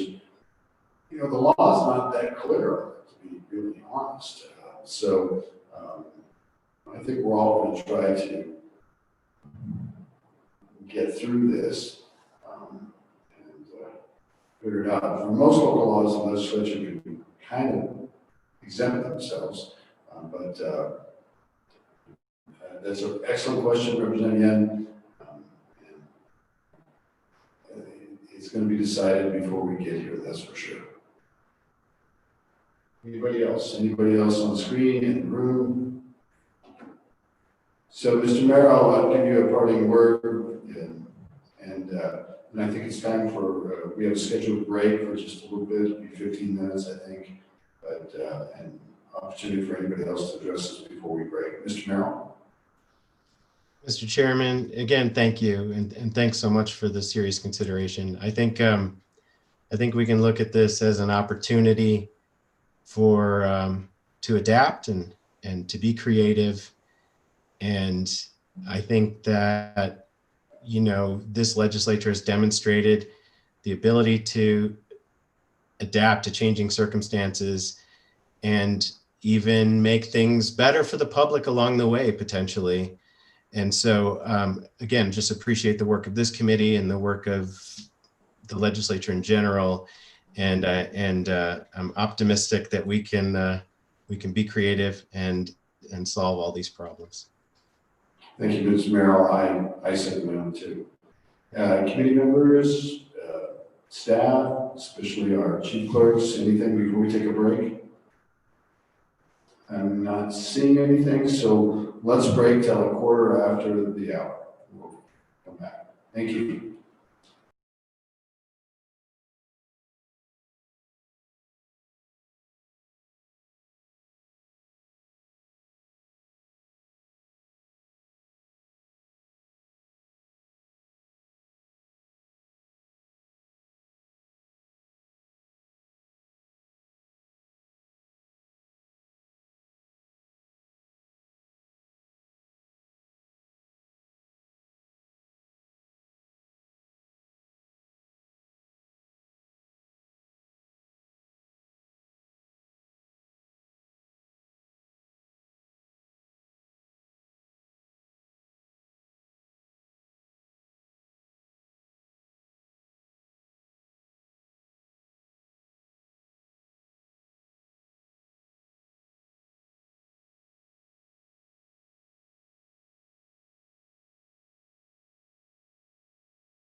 Hello, everybody.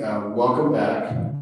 We're still struggling with some audio issues on our side. We told them it's not that good. I think if you think about it, we have an echoey room to begin with, and then we have these are those echoey rooms on the west side of the Capitol, and then there's these plexiglass dividers. We're all in this little plexiglass cage, which I think is aggravating the reverberations on the audio. I think my voice is particularly not doing well in this situation. So thank you so much for bearing with us and let us know what we can do better.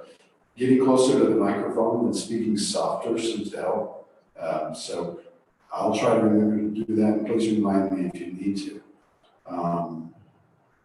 Mr. Schwab, how about if you lead us through the legislative buyback program? Thank you, Mr. Chairman. And I apologize for the lighting on my camera with the sun on the south side of the Capitol. I have my blinds down and everything, and it's still coming in here. But I want to discuss with the committee about the laptop policy that you have all set, that was set by Management Council, that any non-returning or outgoing member of the legislature has the option to purchase their laptop.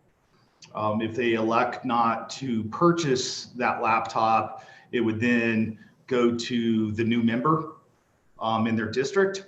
And I had sent an email out a couple weeks ago, but then it was decided let's discuss it during this meeting here about what was going on. But per section 4 of Management Council's policy, it sets that the Select Committee on Legislative Technology or Legislative Facilities, Technology and Process will determine the buyback price.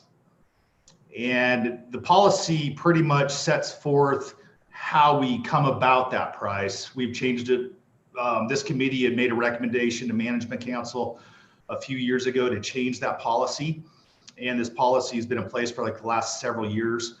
But basically, it sets that we would go out and do some research from independent sources on what the cost would be to purchase one of these similar laptops. And the two laptops we're talking about is the Surface Pro 6 and the Lenovo T580. And when we went out and did some research on this, we came up with prices through Amazon and eBay of what it would cost to purchase these similar models with the same processor, so forth, and took the average of the two prices. And so the recommendation that we came up by following the policy was that the Surface Pro 6, the buyback price would be $715, and the Lenovo T580 would be $819. And I'm available to take any questions if you have anything that you'd like me to discuss on that price. And just to be clear, those are used prices, correct? Or those actually, those prices were either for refurbished or new. But these models are 2 years old. One thing to keep in mind on these prices, when we purchased these laptops, they had a 3-year warranty on them. So if the legislator does elect to purchase these and keep them, they would have 1 more year of warranty on these models for themselves as well. So let's hear from the committee, but it seems to me though that they're not quite new or refurbished. There's something different than that. So committee members thinking? Got Mr. Co-Chairman tapping on the glass. Thank you, Mr. Chairman. So historically, I'd estimate, I don't know, 25 or 30% of the legislative members use their laptops during session and then kind of keep them in storage for the rest of the year. Some of them don't bring them to interim meetings. Are we concerned this year that with special session and Zoom meetings that the laptops have gotten more use, shall I say, than usual? I don't know if you've been, I guess my question is 2 questions. Have you done any more repair work or more technical issues this year than ever before because legislators are using their laptops more? Or do you anticipate that, You know, when legislators who have used their computers daily, or at least weekly to a greater extent, turn their laptops in, they won't be quite at that level of refurbishment or like new pricing. Mr. Shaw. Mr. Chairman, Representative Zwanitzer, I do agree that there probably has been more use of the laptops than in the past, but the majority of our legislators use them continuously throughout the year anyway. They definitely are doing more video calls and things like that they never did in the past. There are some smaller pocket of members that didn't utilize them very much in the interim, and they are using them this year. So there is some of that, but I don't believe we've had any additional repairs or anything like that. It's pretty much been the same amount. Both models of the Surface Pro and the Lenovo have been very reliable for us, and we haven't had very many issues on it. I mean, there have been some came up, and we have had some parts replaced or replaced the whole laptop, if you will. But it hasn't been anything above usual. I was going to make the point that even Senator Scott is using his laptop this year. So, Senator Anselmi Dalton, you had a question? Thank you, Mr. Chairman. I was just curious because I thought, you know, basically maybe the life of a computer, although I just finally replaced mine after 10 or 11 years, you know, because it's whirring around, but maybe 5 years, maybe Representative Yin has a better idea. I mean, should we discount it by some percentage based on the fact that it's, you know, 2 years old? So maybe, you know, I know we keep our stuff way too long, but that's because we're frugal. So the question is, what do people do? Like in our hotel, we're supposed to replace them every 5 years is what the lifetime thing is for us. Maybe Representative Yin or Mr. Shaw can help us out with that. Mr. Shaw. Mr. Chairman, Senator Anselmi Dalton, the last replacement we did was 2 years ago, and those laptops were 4 years old when we did the replacement for everybody. We wouldn't typically do a replacement of this, and the only reason it is because the policy gives the option for the legislator to purchase their laptop. But if we follow the same cycle as what we've had in the past, everybody else are going to have their laptop for another 2 years before we do a new purchase. Okay, I see Representative Clem has his hand up. Yeah, thank you, Mr. Chairman. So I just want to get some clarification here, because I am one of those outgoing representatives and have that option whether to purchase my laptop or not. I guess the thing that piqued my interest, though, is hearing that if I elected not to purchase my laptop, then it would go to the incoming representative. In my case, it's a man named John Baer. I guess I'm concerned about that for a couple reasons. Number one, I don't know if we would replace the keyboard or not. For instance, on a Surface Pro, obviously germs, COVID, all that kind of stuff is just one of those things that I consider and think about. But also just thinking about the next representative, at least in my district and just around the state, it would seem that a hand-me-down for a new representative isn't quite adequate. And so maybe just some clarification on that. Thank you. Okay. Anybody else? Mr. Shaw. Mr. Chairman, Representative Clem, historically, that's been the practice based off of the amount of money that we've set aside for the laptop purchases. We have included purchases or money to replace the ones that elect to do it. In the past, we've had more legislators elect to purchase them. The last time we did it, I believe out of the 90 members, like 10 or 15 elected to purchase them. As for your question about replacing the keyboard, things like that, obviously that's something you can do on the Surface Pro. The Lenovo is part of the thing. I mean, we go through, sanitize all of these. Even before we did this, we used to hand these laptops down to staff after the legislators would use them, and staff would be using 4-year-old laptops, and that's what they would take around to the state and do on an interim basis. We did elect the last time we did staff purchases to purchase everybody a laptop and a docking station to get away from that, for them having to use a 4-year-old device, which I believe is a lot better solution. But we do wipe those laptops down, make sure everything is off of them, sanitize them. If something's not functioning, we'll give them a new mouse, we'll give them a new keyboard, whatever. We are very precise on what we do hand out to them to make sure that they have a functioning device. Okay. Senator Steinmetz. Thank you, Mr. Chairman. And I think the price is fair from what I can understand, but my question would be, because I was one of the ones that started out with the Surface Pro and I didn't really like it. And so if someone was coming in and would prefer a laptop rather than a Surface Pro or vice versa, if they were inheriting a device from the person in front of them that used to occupy the seat, could you have some flexibility there? Because I know how much time it takes to learn a new device. And so is there some flexibility there? Mr. Shaw. Mr. Chairman, Senator Steinmetz, we do that. We survey them just like we did with you all to when you purchased or made the selection of which laptop you wanted.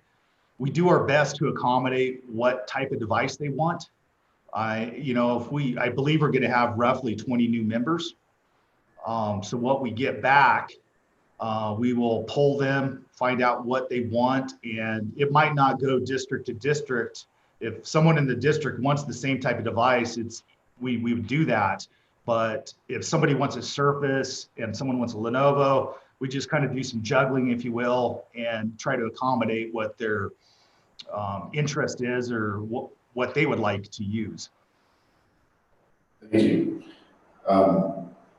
Anybody else on this issue? Representative Yan. Thank you, Mr. Chairman. Yeah, I'll just comment briefly. So, I mean, for me, it feels like the cost to the state becomes whether or not we buy a new laptop of similar specs for an incoming representative or senator, or pay that similar amount plus the refurbishment cost of taking back the old laptop from a leaving representative or senator. So I think ultimately, as long as the cost of refurbishment is not too high for dealing with that before we hand it off to a new legislator, I think the price that has been quoted seems fine with me. Mr. Shaw. Mr. Chairman, Representative Yin, really the cost to the state is the difference between the buyback price and what the purchase of a new laptop would be. So it's not like a full cost of getting a new laptop, and that's one of the reasons why we do the buyback, is it does adjust that price a little bit for the cost to the state. Representative Clem. Thank you, Mr. Chairman. So in regards to some of these CARES Act funds, and given that we are probably going to be using more online platforms even in the future, I don't know if this has been brought to the attention of Management Council, but is there an option to use perhaps more of these CARES Act dollars for those laptops, whether that be for legislators or even our legislative staff? I guess I'm still just kind of hung up a little bit. I'm not going to be there, but I want the incoming representative, at least in my district and around the state, to really have the best of the best, considering all that we're going to be dealing with in the future. And so, I'm almost half tempted just to purchase my laptop just in spite to make sure that the incoming representative has something that's just top of the line. That's my feelings on that. But anyway, more particular to the CARES Act dollars, if those funds could be used for some of these tech purchases. Thank you, Mr. Chairman. Thank you, Representative Clem. Would anybody like to mention whether we can buy laptops with CARES Act dollars? Mr. Owen, do you want to? You probably. Mr. Schaub, I'm going to go to Director Hobart first. Mr. Chairman, I think we can buy laptops with CARES Act funds to the extent that we haven't already appropriated those funds in last year's feed bill. And I think, what Jamie will say is we are in the middle of our replacement schedule for those.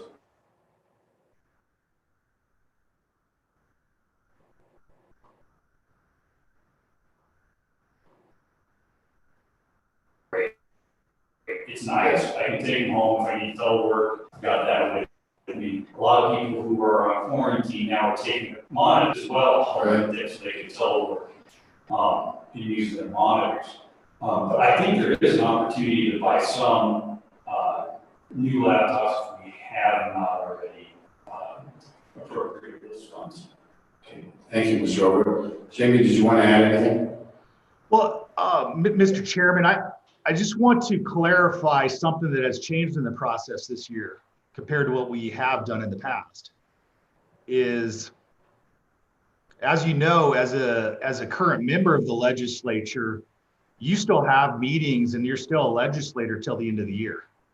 So when these laptops get passed on to the new member, previously we weren't even having these laptops available for us to get them ready for the new legislator until January. And then like session starts here like January 12th, and you have like this really small window to do this transition, if you will.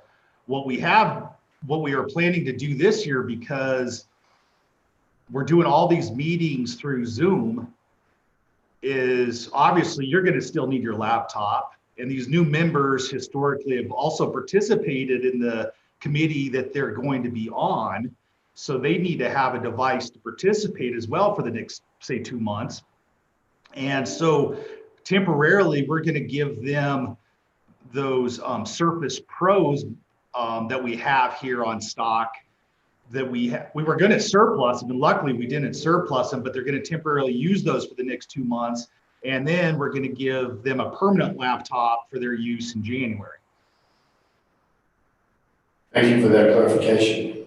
So anything more on this policy? In essence, we want to approve it. It seems to me the benefit, the price seems high to me because it's used goods now, used goods. But the one benefit of having the price set where it is maybe people won't buy as many and we won't have to buy new ones because that's basically what happens. So it actually saves money to have a high price in a way. It somewhat discourages legislators from buying them. It's still not that expensive. And if you fall in love with your laptop, you can take it with you.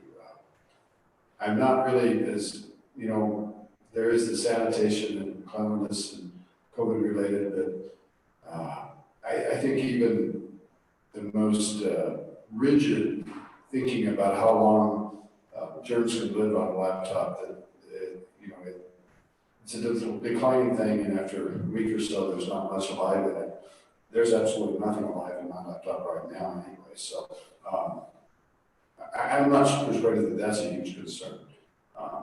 We all have the same laptops. They work great because our IT staff maintains them and maintains all the subscriptions. So, and mine is saying, it's actually, it came from staff to me. It was started by legislator staff and then back to me because I kind of like this particular model. And so it's a little older than most, but it's functionally equivalent to a brand new one, really. And so I think we could approve this policy if we get a motion to do so. Mr. Chairman, could I just ask one question before? Absolutely, Representative Wilson. Thank you, Mr. Chairman. I just wanted to confirm or to make sure I understood as we're considering the price. Are all the software subscriptions, do they expire and so that the person is just getting the hardware, or is there software that has some years left on it that goes with the person? Go ahead on the software, Jamie. Mr. Chairman, Representative Wilson, as you all are aware, we have an Office 365 subscription for, Word, Outlook, all of that. When their term is over we would disable their legislative accounts so that software would stop working. They would have to purchase Office on their laptop, just like they would when they're buying it from a retail store. We would also remove CrowdStrike and Malwarebytes that the state pays for. So they would be getting these laptops without software installed on them. That's essentially what they'd be doing if they bought retail. Okay, any other discussion? If we are comfortable with this, can we just do a motion just so we actually do something today to approve the policy? The senator and so we don't. I would move that we adopt the policy, Mr. Chair. Okay, great. A second by Senator Steinmetz. I look at it. Further discussion? Further discussion? All those in favor, raise your hands. Indicate by saying aye. Okay, got everybody in this room. I think that's everybody opposed. Representative Cloud, it's your chance. Mr. Chairman, just for clarifications, I don't believe I'm a voting member, and so I can't vote. So thank you.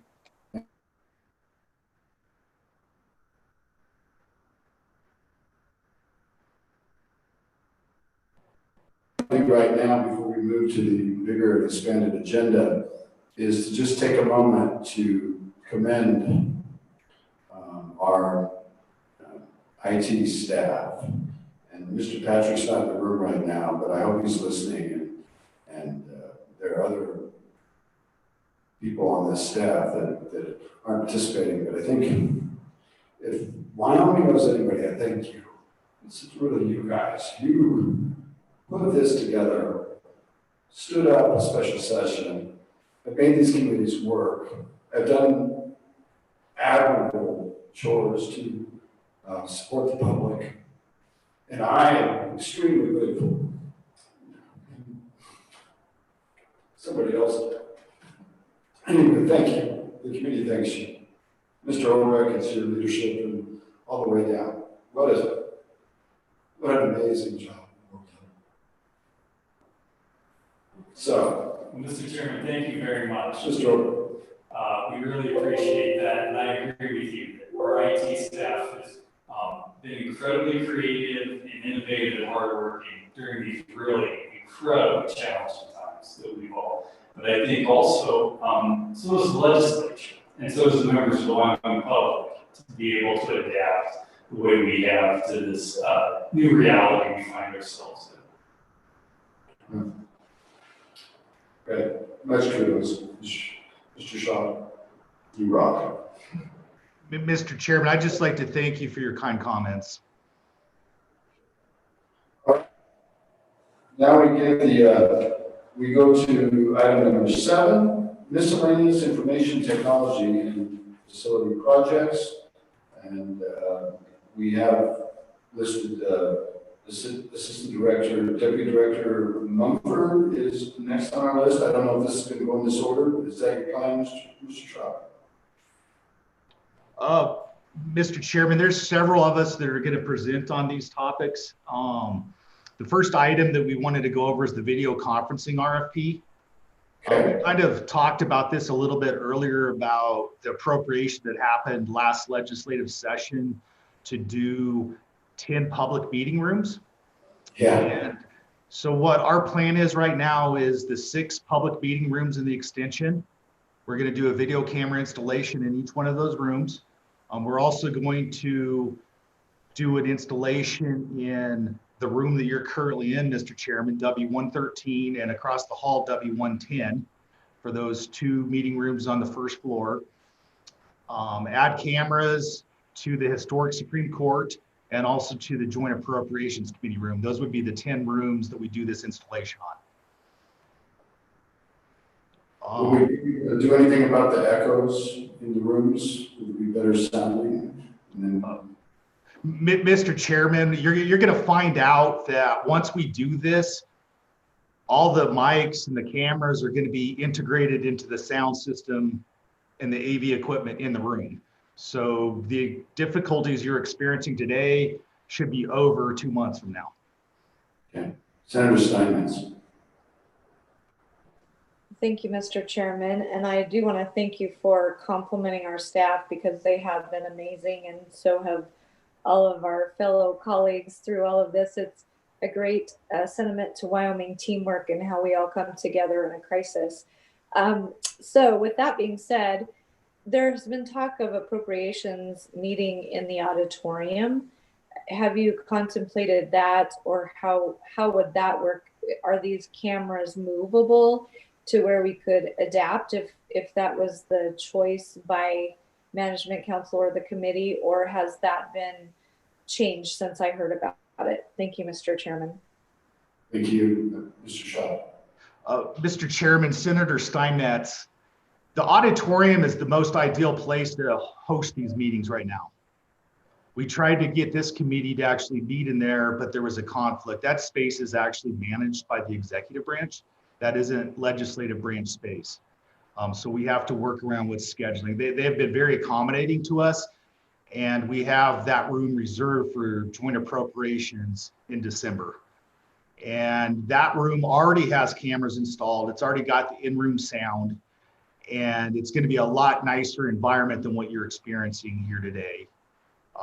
They have cameras in the back where you can get the dais. They have cameras in the front where you can get the witness table. It's definitely, you also have the space in the seating around the auditorium where you can social distance for people that want to come in. And we did try to get that room for this, but there has been conflicts for these meetings that are scheduled for the next month or so. And whenever possible, we will always use that as our first choice, if you will. Sounds good. Representative Klein. Yeah, thank you, Mr. Chairman, and I share your compliments as well to our staff. Thank you so much. Hey, quick question here in regards to some of the cameras and these integrations and things like that. Could you give us just a little bit of update as far as the potential to do some further upgrades, audiovisual upgrades? Has there been any discussion on that, even perhaps within the chambers? I know that's been a discussion on the House and Senate floor, but I'm wondering more again with these CARES Act dollars, though these, we never appropriated anything new to my knowledge. And so I'm just wondering, has there been any discussion? And if so, what discussion has there been in regards to perhaps some audiovisual upgrades within the chambers themselves, or any, I think we had appropriated previously a certain amount of our committee rooms to have some of these audiovisual upgrades. Just some updates on that. Thank you, Mr. Chairman. Thank you, Mr. Shaw. Mr. Chairman, Representative Clem, there has been conversation about that. And we did suggest the possibility of using CARES Act money to install video cameras in the chambers. But at this point in time, there hasn't been an appetite to do that, if you will. They are electing, from what I understand, to follow tradition and not have that technology in the chambers, but they have been moving forward with installing that technology in all the committee rooms that you guys will be using. Thank you. Any other questions at this point? We've got Deputy Director Mumford. Go ahead. Thank you, Mr. Chairman. Thank you, Mr. Chairman. I just wanted to address Representative Clem's comment on the appropriation for the 10 public meeting rooms. In the legislative budget, the legislature did appropriate $525,000 for AV video conferencing in the 10 public meeting rooms. And then in June, Management Council, when they were doing budget reductions, reduced that to $325,000. So when we have the RFP out right now, and that is due November 6th, we should get the proposals back, and we will look at those bids and the amount and try to do as many of those 10 public meeting rooms as we can. Thank you. Anybody else at this time? Representative Yan. Thank you, Mr. Chairman. So I think ultimately it's very disappointing that we're not willing to use CARES Act money for more upgrades in the legislative chambers, because I think that would be very helpful for more public participation, especially in my part of the state. However, one thing I wanted to remember from the session was that we had some issues with the microphones where they would keep shutting off because of static electricity. And I wonder, especially now that there will be more people trying to listen in versus being able to view from the chambers, is that something that we have got fixed so it's not going to happen this time around? Thank you, Mr. Chairman. Address that. Mr. Shaw. Mr. Chairman, Representative Yin, yeah, that was an ongoing issue with the static electricity that was happening when you'd walk up to the mics. It happened a lot more in the House chamber than the Senate chamber because they're already at their desk and they have a mic at their desk. We tried to do some things throughout the session that would help that. What we did the very last week of session, and unfortunately, since it was the last week of session, there wasn't as much debate going on just because of the timing of how the debate happens in the last part of the session. It wasn't like a very good period of time to be able to test it out, but we had changed the way that the grounding happened on those mics. And before, if you'd like press down on the mic, it would kind of short out and it would recycle and you'd have to wait like 5 seconds or whatever for the mic to come back up and you'd have to wait. When we made that change, there would still be a short, but the mic would not recycle. So there was like immediate use. And we'll try to do some other stuff, but it should be already much better than what it was. Part of the thing is in January and February when you guys are here, it's very dry. I mean, we would like spray down that area and try to remove that static electricity. And we were trying a whole bunch of different things. We were trying to turn the mic on in the House where the front desk might control the mic rather than the legislator. And then there was like this back and forth on who's going to turn on the mic, other types of confusion. But I believe us changing the way that that mic is grounded should help. Great, glad you're thinking about it. Representative Clem. Thank you, Mr. Chairman. So just maybe somewhat of a process question for you, Mr. Chairman, or others. I don't know, would it be appropriate to have this committee make some type of recommendation or motion, particularly when it comes to the audio visual setup in all of our committee rooms using CARES Act funds? As we just heard, there was a reduction by management council, and perhaps they would be the ones that would have to ultimately take action. I'm not particularly sure on that, but it would seem that it would be appropriate for this committee to make some of those recommendations.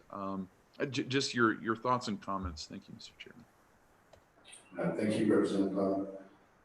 Certainly it's within the purview of this committee to make recommendations about technology and process. So if it's the committee's pleasure to make a recommendation, happy to move that along. We don't have the ability to bind anybody. We're more advisory in this whole big process. But yes, that would, and making a recommendation would be fine. Absolutely. So Mr. Shaw. Mr. Chairman, Representative Clem, Director Obrick talked about this earlier in his conversation. The challenge or the problem with the recommendation, there's really no problem with the recommendation, but the use of CARES Act funding is not really possible because there's already an existing appropriation. If this legislature last year wasn't as forward-looking as you guys all are and did not appropriate that money, we could do all of this under CARES Act money. But since you guys were very proactive and already proposed these budgets and already appropriated the funds, we, under the way the CARES Act is, we cannot use that money for existing budgetary things. Well played, Mr. Shaw. Representative Clem. Yeah, just to follow up on that, I appreciate that, and I'm aware of that. I don't know, is there leeway? I mean, those would be existing appropriations, but to go, my thought is if you do something new, if you go above and beyond, that wouldn't be an existing appropriation. So for instance,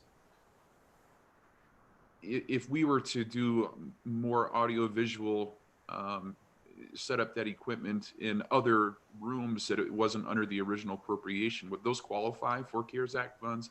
I guess that's where I'm thinking of a creative use for some of these dollars. And correct me if I'm wrong on that, if that's a misunderstanding on my part. Thank you.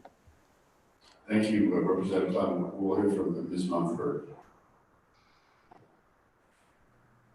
Thank you, Mr. Chairman. And Representative Clem, that is something that we considered was anything in addition in those 10 public meeting rooms. I think Jamie has given it some thought, and you know, we could try to brainstorm some additional ideas and maybe go to the designer and ask them if they have any thoughts. So that is definitely something we could do if this committee wishes us to look further into that. Some other options are if you want us to look more into audiovisual in the chamber. And then we've also started considering some video conferencing equipment in the conference rooms in the Hirschler building, because those were not included with the appropriation. So my thinking, if we were to propose a recommendation, is that it not be overly specific and maybe suggest that we empower and recommend that we look at all the nooks and crannies and see what we can do better. And I would concur that the chamber is certainly not off limits. We have to go modern eventually, and so we want them to be eliminated from the motion should there be one. Representative Yan. Thank you, Mr. Chairman. I'm happy to make that motion of what your recommended motion would be. So I'll move that. Okay. Is there a second? A second from Ms. Sunderland and Representative Wilson joining in. So let's discuss it. In essence, I think it's a more open-ended to ask that we investigate all aspects of CARES Act funding to see if it could be applied to improve audiovisual and general IT throughout the Capitol complex. And maybe it's not limited to the Capitol complex. Maybe there's more that we haven't thought out of the box. The Casper Center or something. I don't know. I don't mean to be overly limiting. That's my thinking about the motion discussion. Mr. Shaw, you'd be okay with this motion, wouldn't you? Jamie, would you be okay with the motion? Mr. Chairman, we are very fine with that. As Administrator Mumford indicated, we're already moving forward with a design to do video conferencing over in the Herscher building. As you guys are aware, we have that conference space over there for 4 rooms. And then there's also the conference room that the interns are in.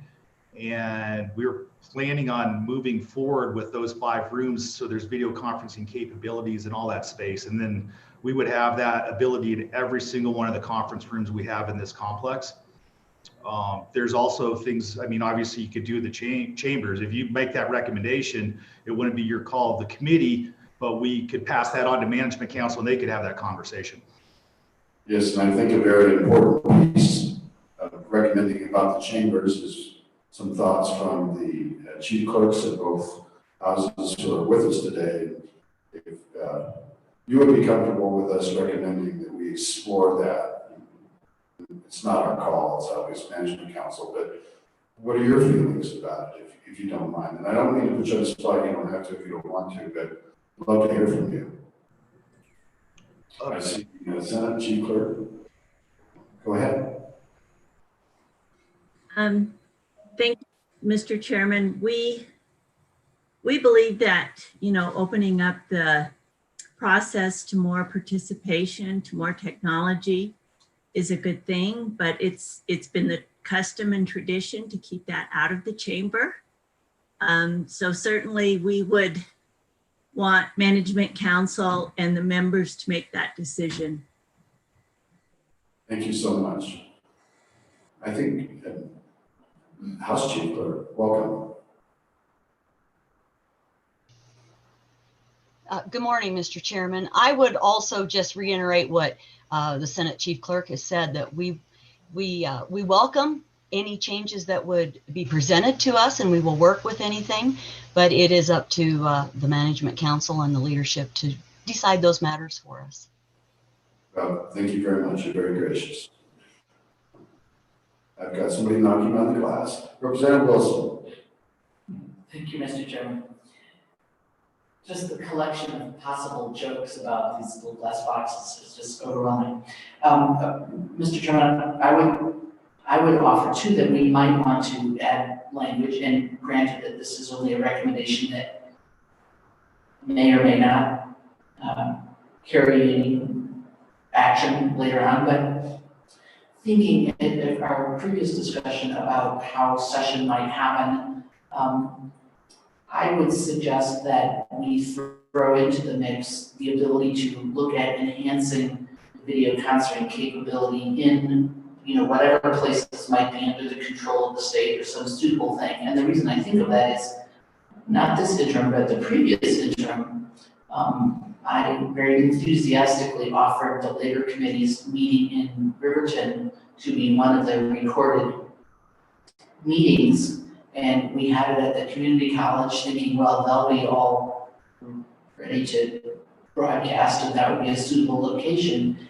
And frankly, the recording of our meeting was awful.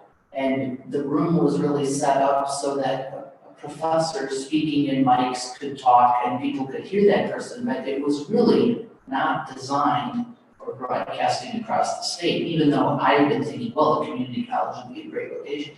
And so I think that if we were to, before December, be able to at least buy hardware or do some sort of thing so that state offices, IDOT facilities, community college places might be used as locations for citizens to gather who maybe don't have visual capability, or legislators from a county who can't come in during COVID or something.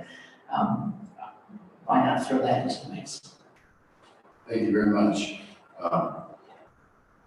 I think I'm hearing a friendly amendment that we not limit the expenditures and the discussions to be within the Capitol complex. It could be a broader thought, just more in general.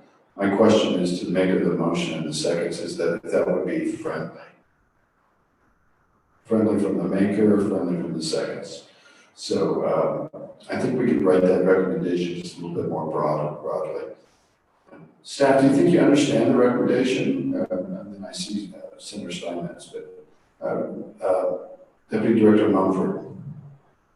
Thank you, Mr. Chairman. I believe this would just be a letter to Management Council on behalf of the committee with the recommendation.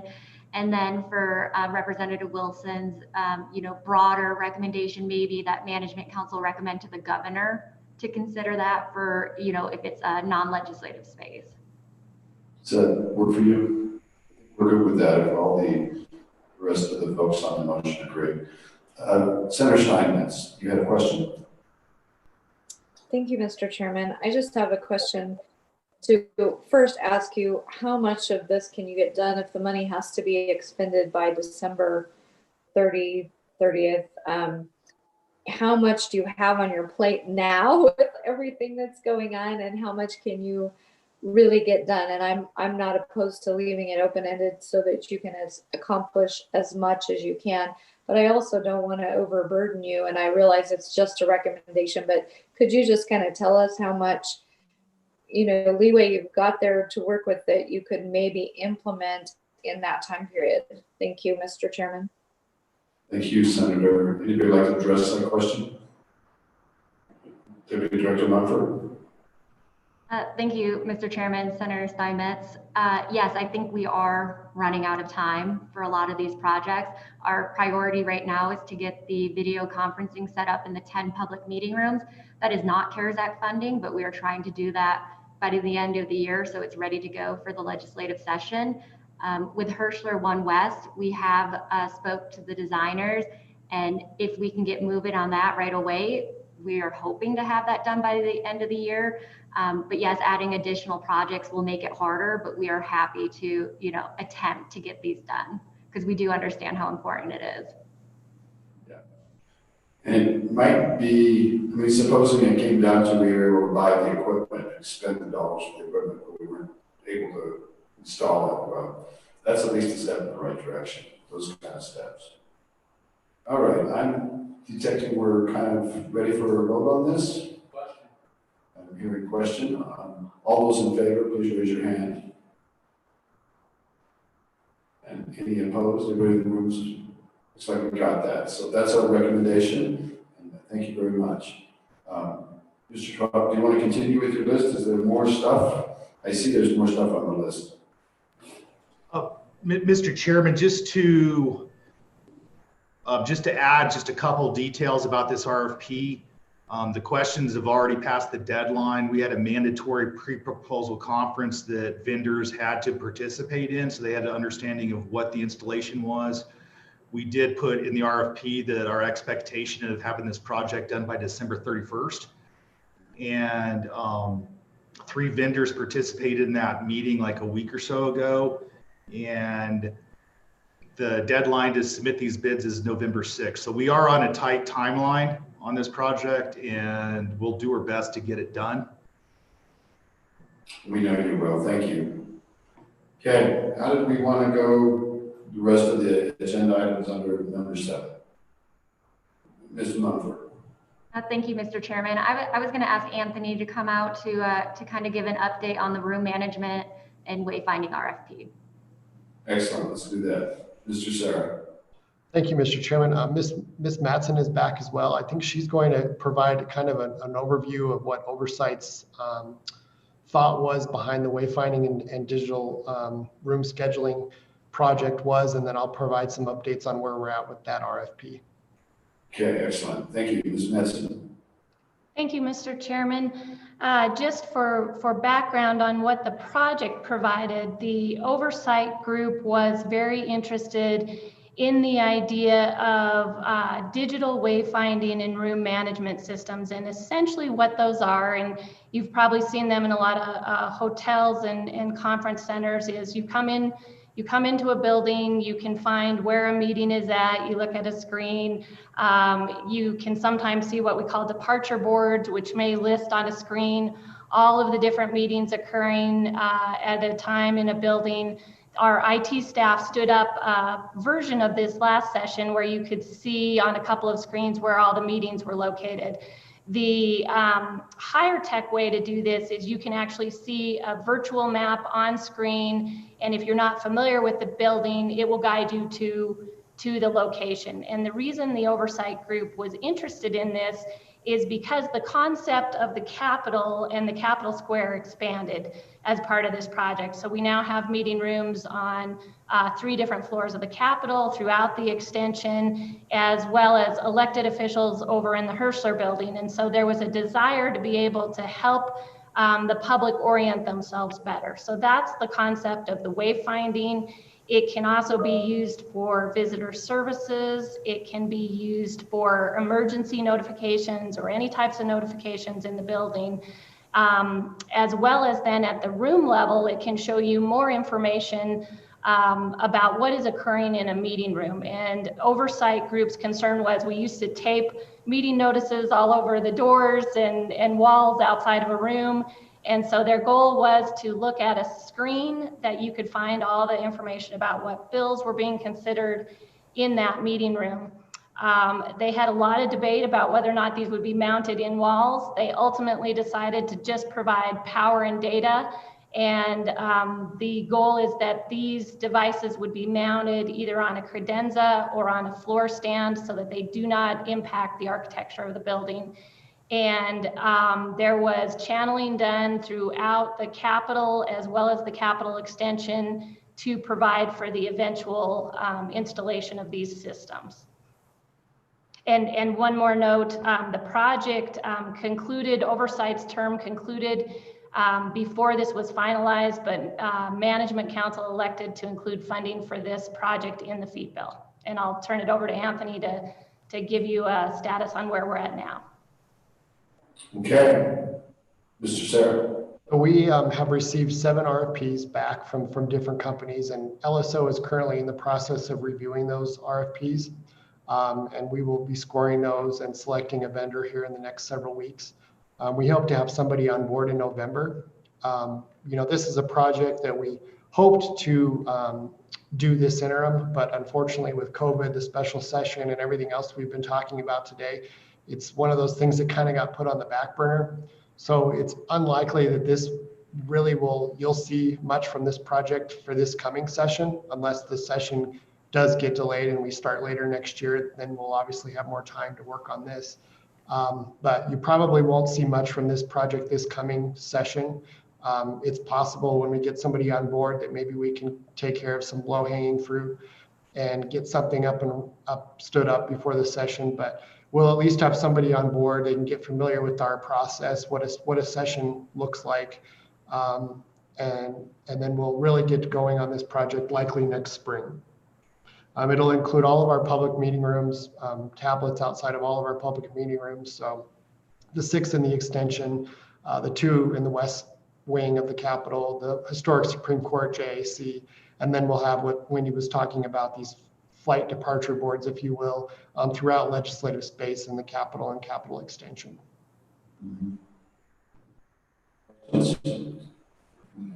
Representative Wilson. Thank you, Mr. Chairman. So since last session, I was hoping for a feature that would put a GPS bracelet on all the senators, and then it would show their location on a map so I could find them easier. And I'm wondering if there's any thought of adding this functionality. Thanks. I think we need to answer that because they move so slow that they're really hard to find, and they're usually asleep at their desk anyway. So this is not a big deal. I think the chief clerks would like that feature as well, Mr. Chairman. I think they would. In the old days, we used to yell off the balconies because they needed a quorum in a room. And I remember that very well. Okay, any further discussion from the committee? Ms. Manson, Ms. Sarah, do you want to go ahead? I think that covers it, Mr. Chairman. Okay, great. All right, what's the next topic? Ms. Mumford. Thank you, Mr. Chairman. Just doing a little transition now. Those last 2 projects were using money that the legislature appropriated. This next one that Rihanna is going to discuss was a part of the Capitol renovation project, and it's using project money. And Management Council directed us this interim to move forward with the artwork hanging. So with that, I'll pass it off to Rihanna. Okay, Ms. Davison. Thank you, Mr. Chairman. Members of the committee, it's nice to see you. I've actually created a PowerPoint to walk you through the artwork installation. So give me a minute while I share my screen and we'll go ahead and get started.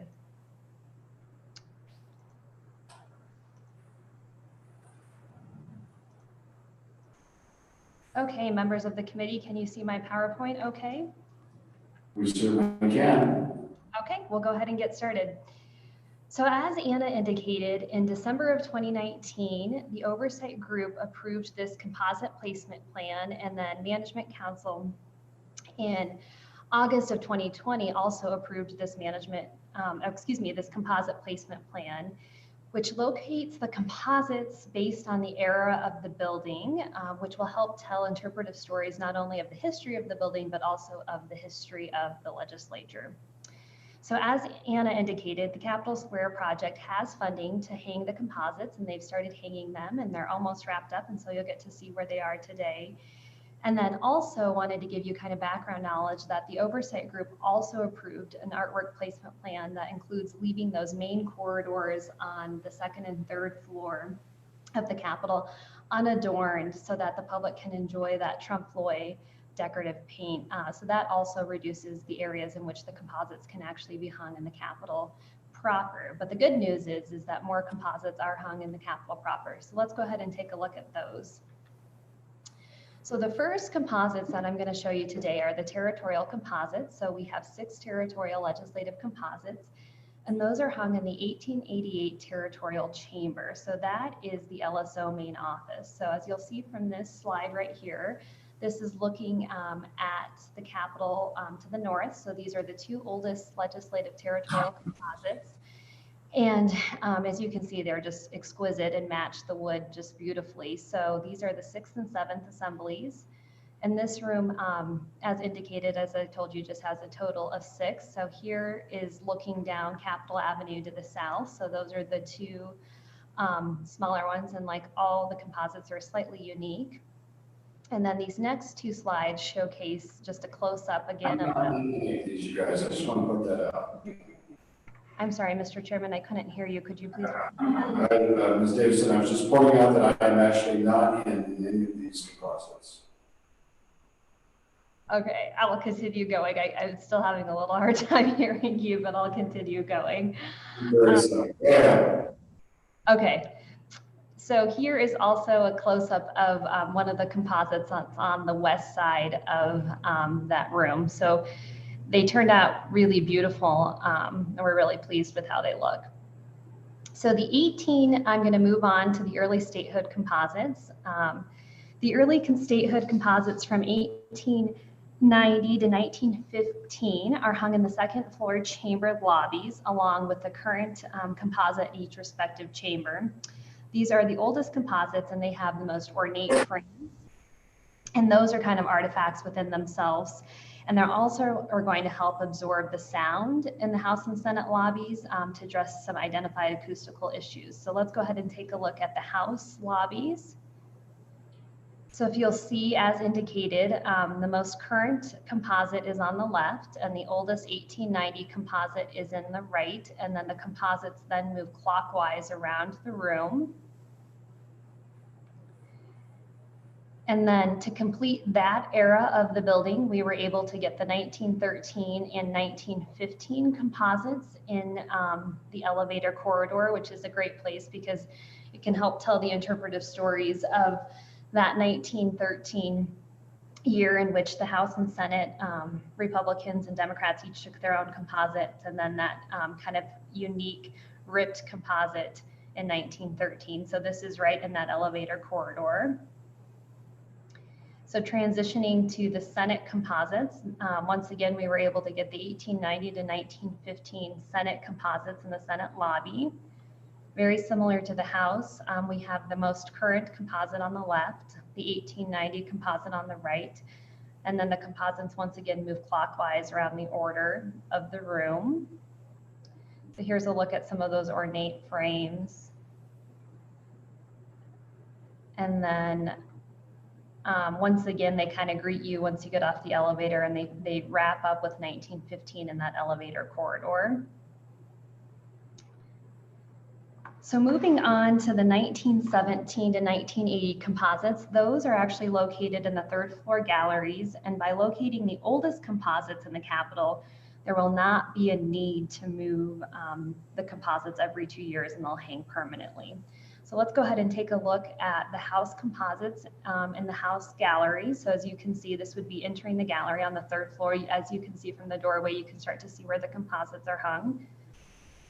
And then this is a great kind of aerial shot of the composites. So the composites are on all of the walls surrounding the gallery. So as you look at that picture directly to the right of the entryway is the 1917 composite. And once again, you move clockwise around the room. And that's kind of the order in which the composites land. And that they wrap up and end once again in that elevator corridor, providing a welcoming experience for when someone gets off the off of the elevator to kind of know you're in legislative space, but also is a great place to showcase some additional composites. And let's go ahead and take a look at the Senate composites. So very similar to the House, we were able to get the 1917 to 1980 composites in the Senate gallery. Here's the view from the entryway of the gallery. And then once again, very similar to the House, here's the view from around the chambers, again on all three walls. As you are all familiar, the unique thing about the Senate chamber is that public gallery on the west end. So again, it's clockwise, so people were able to walk through the gallery and kind of continue their experience of looking at the composites by era. So Ms. Davidson, can I interrupt you for a second? Yes, Mr. Chairman.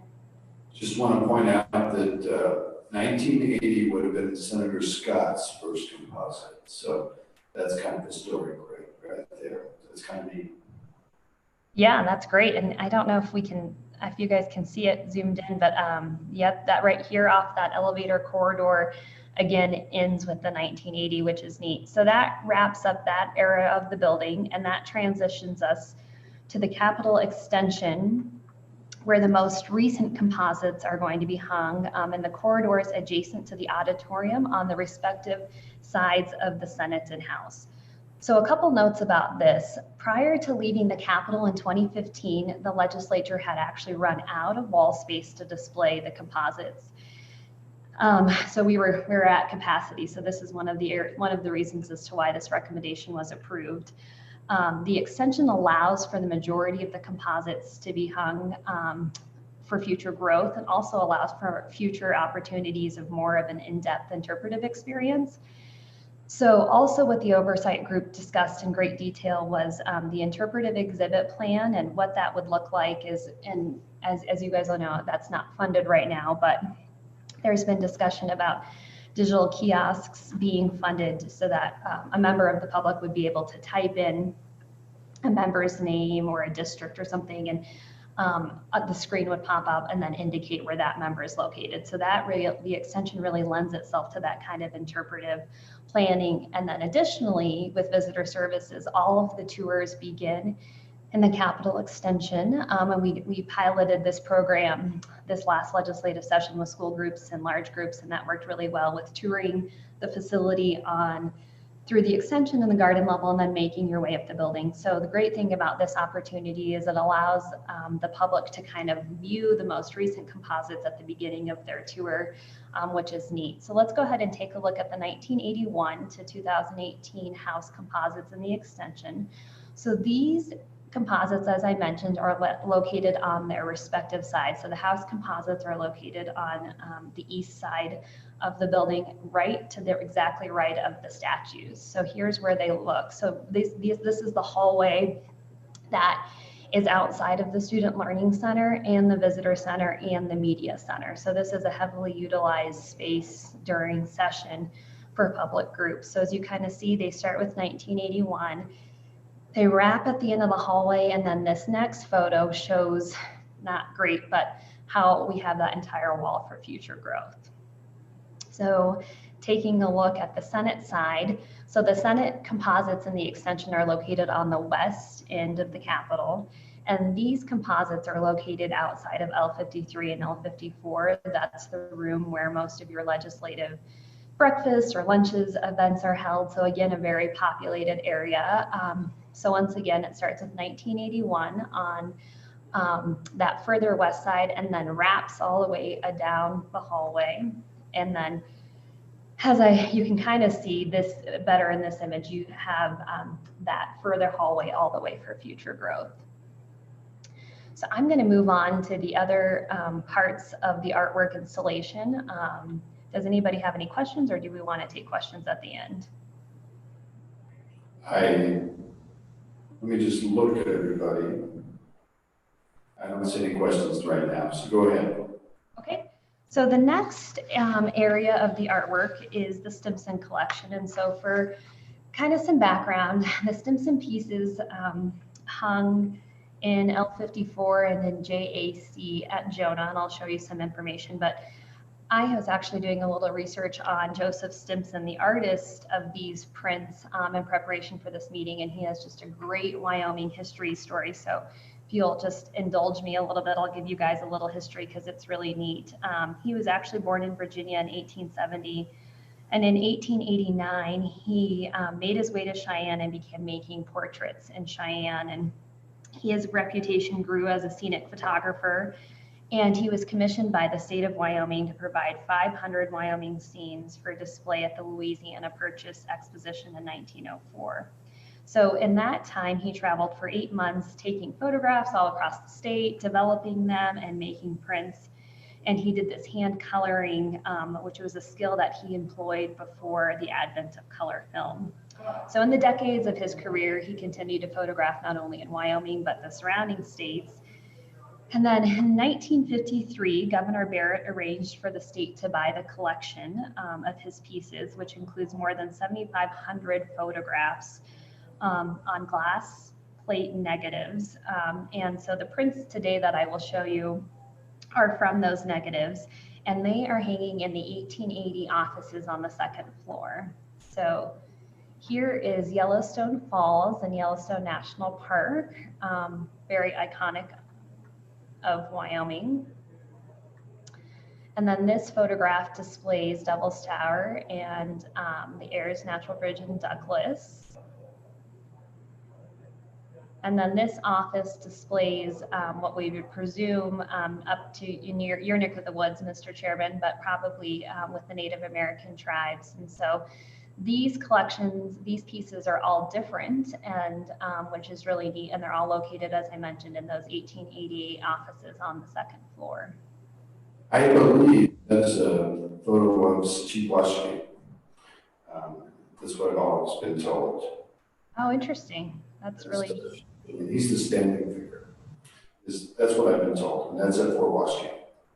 Okay, that's great to know.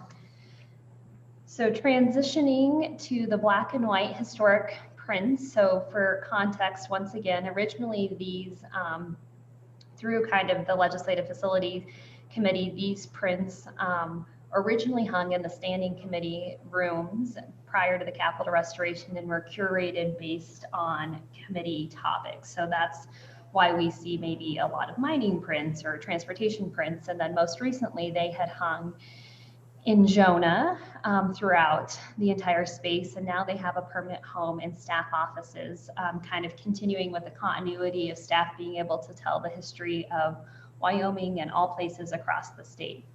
So let's go ahead and take a look at those prints. The first print is of our very own Dave Patrick making a cameo appearance. This is his office in the garden level. As you can kind of maybe see close up, Dave selected from what was probably the transportation prints. So he has some car images and a train photo. And then the next office showcases what we were categorizing kind of as Main Street, Wyoming.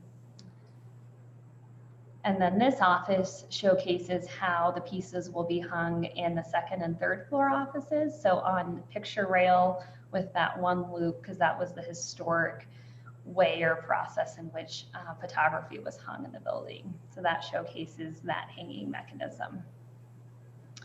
And then the last piece of this presentation, and you are in one of the West Public Meeting Rooms. So the artwork hangers will be on site next week to finish hanging the black and white prints, but also there will be some additional fine art pieces that will be coming over from the museum. So that Teichert piece behind you guys in the current room, that's going to move across the hall, and there'll be 3 Teicherts, and then there'll be a stagecoach station piece that will move into that public meeting room. So that wraps up. I'm going to stop sharing my screen because I have nothing more to share with you, but that wraps up the artwork update, and I'd be happy to entertain any questions at the moment. Okay, committee questions? Representative Wilson. Thank you, Mr. Chairman. I do think I talk more when I'm here in person. 2 questions. One is, I assume, do we have regular conservation ultraviolet glass, or whatever they call it, on these pieces of work, which are hanging in a lot of sunshine, some of them, is the first question.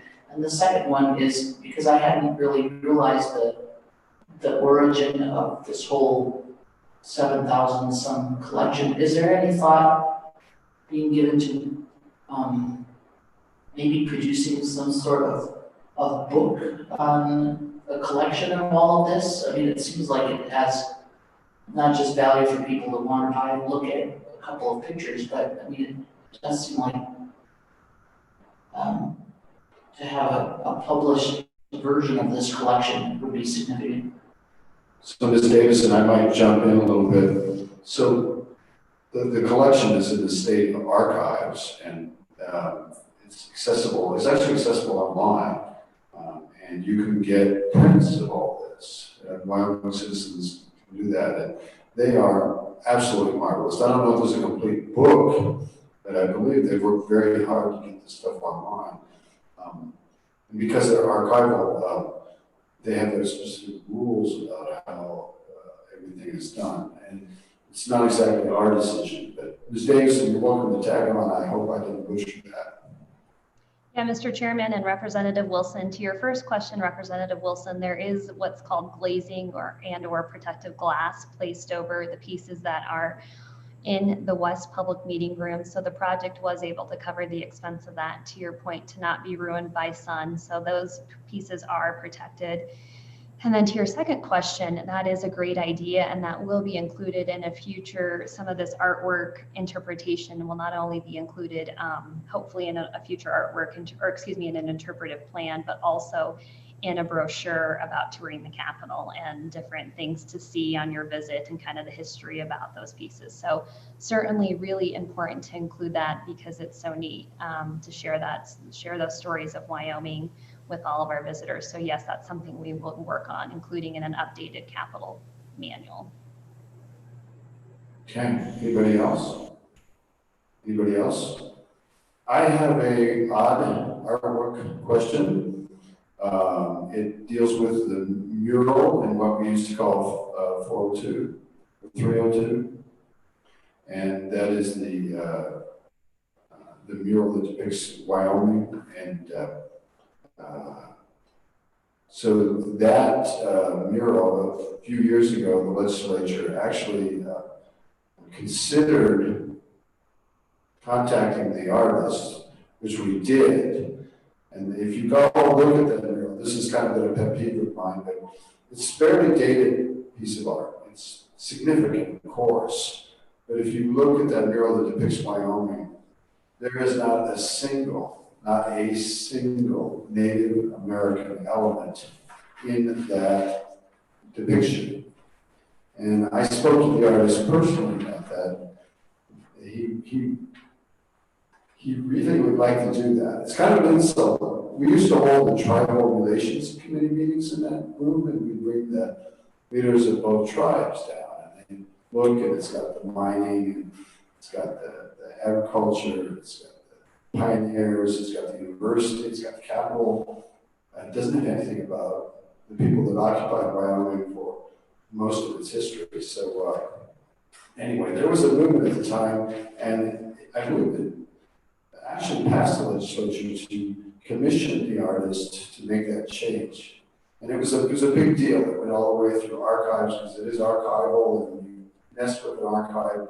But at the time, there was a lot of will to do that because they just thought it was a better thing and it was highly controversial. Do you revise artwork to go with the times, or does it reflect what it was? But this was so flagrant that there was not a Native American element in that entirety of the depiction of Wyoming, other than I believe there's something in the faces of the fossilized rock. But anyway, I throw that out. That is a future controversy that I intend to pick up again because I just think it's wrong to have these citizens from Wyoming come here and look at that and believe that that's the way we see it. And the fact that the artist,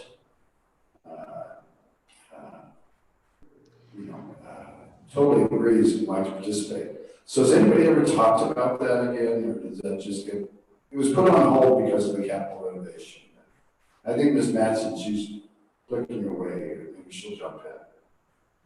She remembers. I know she does. Mr. Chairman, I think we would want to perhaps at a future meeting have Sarah Needles, Administrator of Cultural Resources at the Department of State Parks and Cultural Resources, come on in. Your history is accurate, and I know there were some concerns on behalf of that agency, and I think it would be probably good to schedule Sarah and perhaps Mark Brammer from the State Museum at a future meeting. And I believe the artist's name is Mike Caputa, and he's still active. He lives up in the basin, I believe. He was all for it. We've actually worked with Ms. Needles before, so she's fabulous. Anyway, I hope that we at least think about that. And Ms. Davis. Yeah, Mr. Chairman, we have thought about that and acknowledge that, particularly on all tours and with school kids, to use it as a teaching moment to ask them, well, what do you think is missing from this mural? And so it facilitates a conversation. And so that certainly is part of the tour script, and it encourages a larger conversation about our Native American population and their respect and to our state and our state's history and culture. And so we certainly address that on a tour, and that's something that we just use it as a teaching opportunity since it isn't directly in the mural. Yeah, and thank you very much for that. I think that's incredibly important. I recall that I was the one that brought it up, that I've sat in that meeting room for all this time, and that mural went in the 80s, through the very early 80s. So it's sat there a long time without anybody even thinking about that. But, okay, what else we got? Anything else on art? Any questions? All right, thank you so much. That was fabulous. What else have we got? Ms. Mumford. Thank you, Mr. Chairman. The last topic that we have for you is just some quick website updates and changes. And so I'm going to defer to Jamie to give that update. All right, Mr. Shaw. Thank you, Mr. Chairman. We've been so busy on a lot of things, we haven't really done a lot of website development this session, but the one thing I did want to bring to the committee's attention, and I believe everybody is aware of that because we sent an email out a couple months ago, the redistricting, how to find your legislator on the website.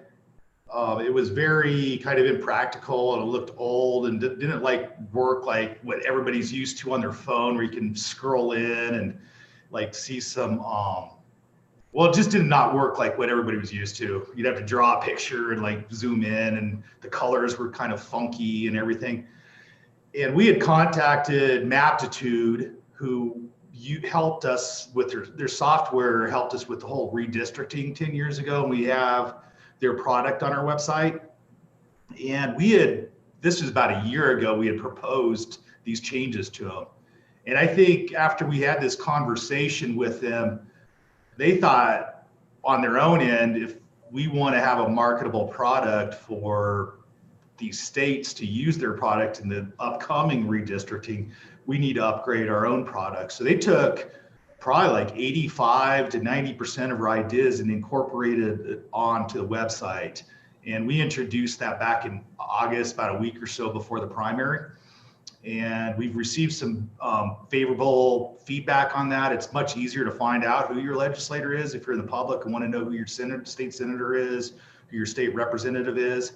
So I think that has been a very productive project for us. The nice thing is, since they liked our ideas so much, they didn't charge us anything to do it. They just did it. So there was some feedback when I'd sent out that email in August, like ask about, well, can you do these changes? And we had contacted them.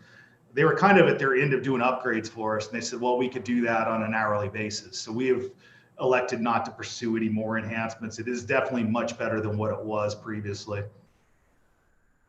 And I'd like to just commend Representative Yin on that. He had even brought this up last year, and him and I had direct conversations, and I was like, hey, just wait, we got something that works about what you want to do. He was all ready to do his own project and like do it for us, I think, or something like that.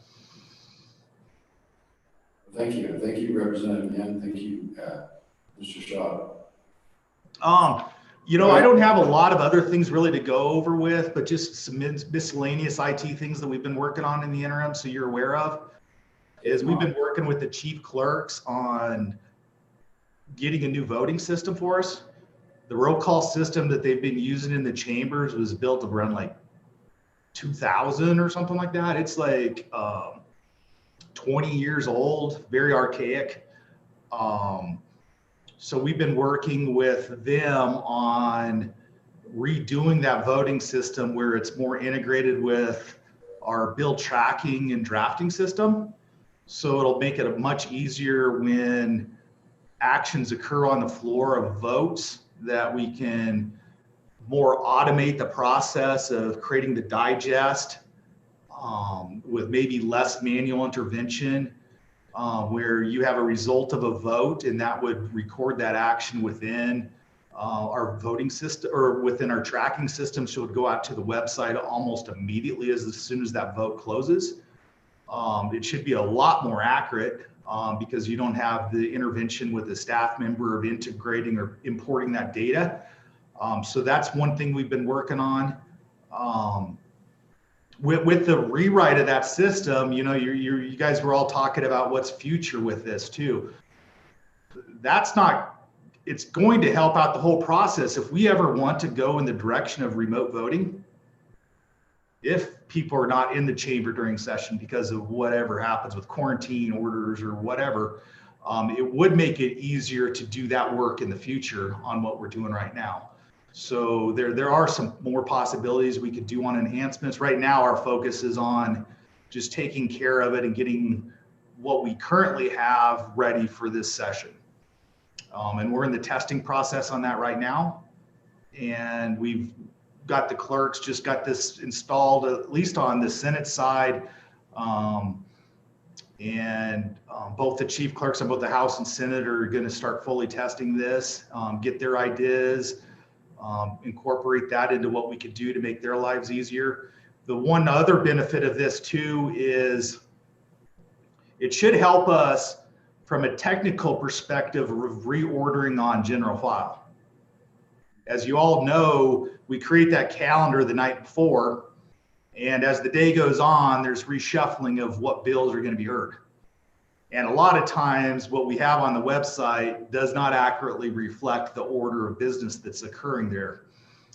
So we hope that that will, when the majority floor leader says, okay, this is the next bill, we could go into the system, reshuffle that what that calendar is, and in real time change what people could see of what order of business you guys really are doing. So that should be a huge improvement as well. Wow, that's excellent. Any questions for Mr. Shaw? I think the voting, I'd like to hear from our chief clerks if they want to weigh in about how that's going. Are you trying any aspect of it? If I heard you right, it's in the Senate right now,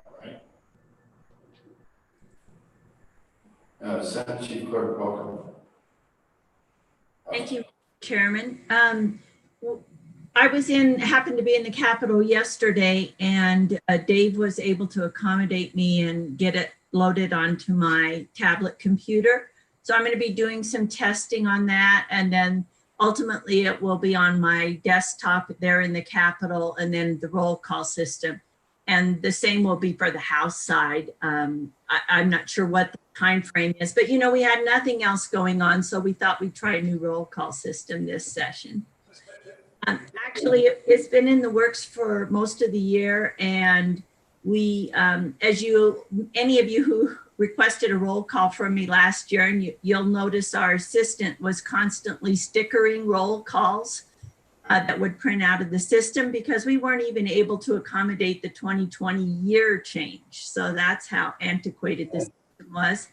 And we were just lucky it was a leap year, and the leap day ended up on a weekend. So we weren't not only a year off, but a year and a day off. So we did a lot of workarounds to accommodate that system and limped along last year as best we could. Although the functionality was still all there, there was a lot of manual inputting and manual adjustments that had to be made. And this new roll call system will eliminate that. Plus, it's much more integrated into the systems that we're already using rather than a standalone system on the side. So we think that the timeliness will be better. We're looking forward to understanding all the capabilities that the new system has, and it seems to be a platform on which we can build in the future as we enhance how we do our processing. So we're excited to have the opportunity to look at that system. It'll be a little bit of a challenge this year with all the other changes to process, but we'll do our best to make it work. We've been working with the programmer as well as the IT staff, giving feedback, and hopefully it is improved to the final product, and it will be ready to go by the time we're ready to have session. Wonderful, thank you. Madam House Chief Clerk, did you want to weigh in? All right, thank you so much. So, you know, it strikes me that we gradually are, Ms. Madsen, she'll understand what I'm talking about. We often have a discussion about electronic voting in Wyoming. We're often criticized for not having electronic voting, but the truth is, as our old system was actually a form of electronic voting.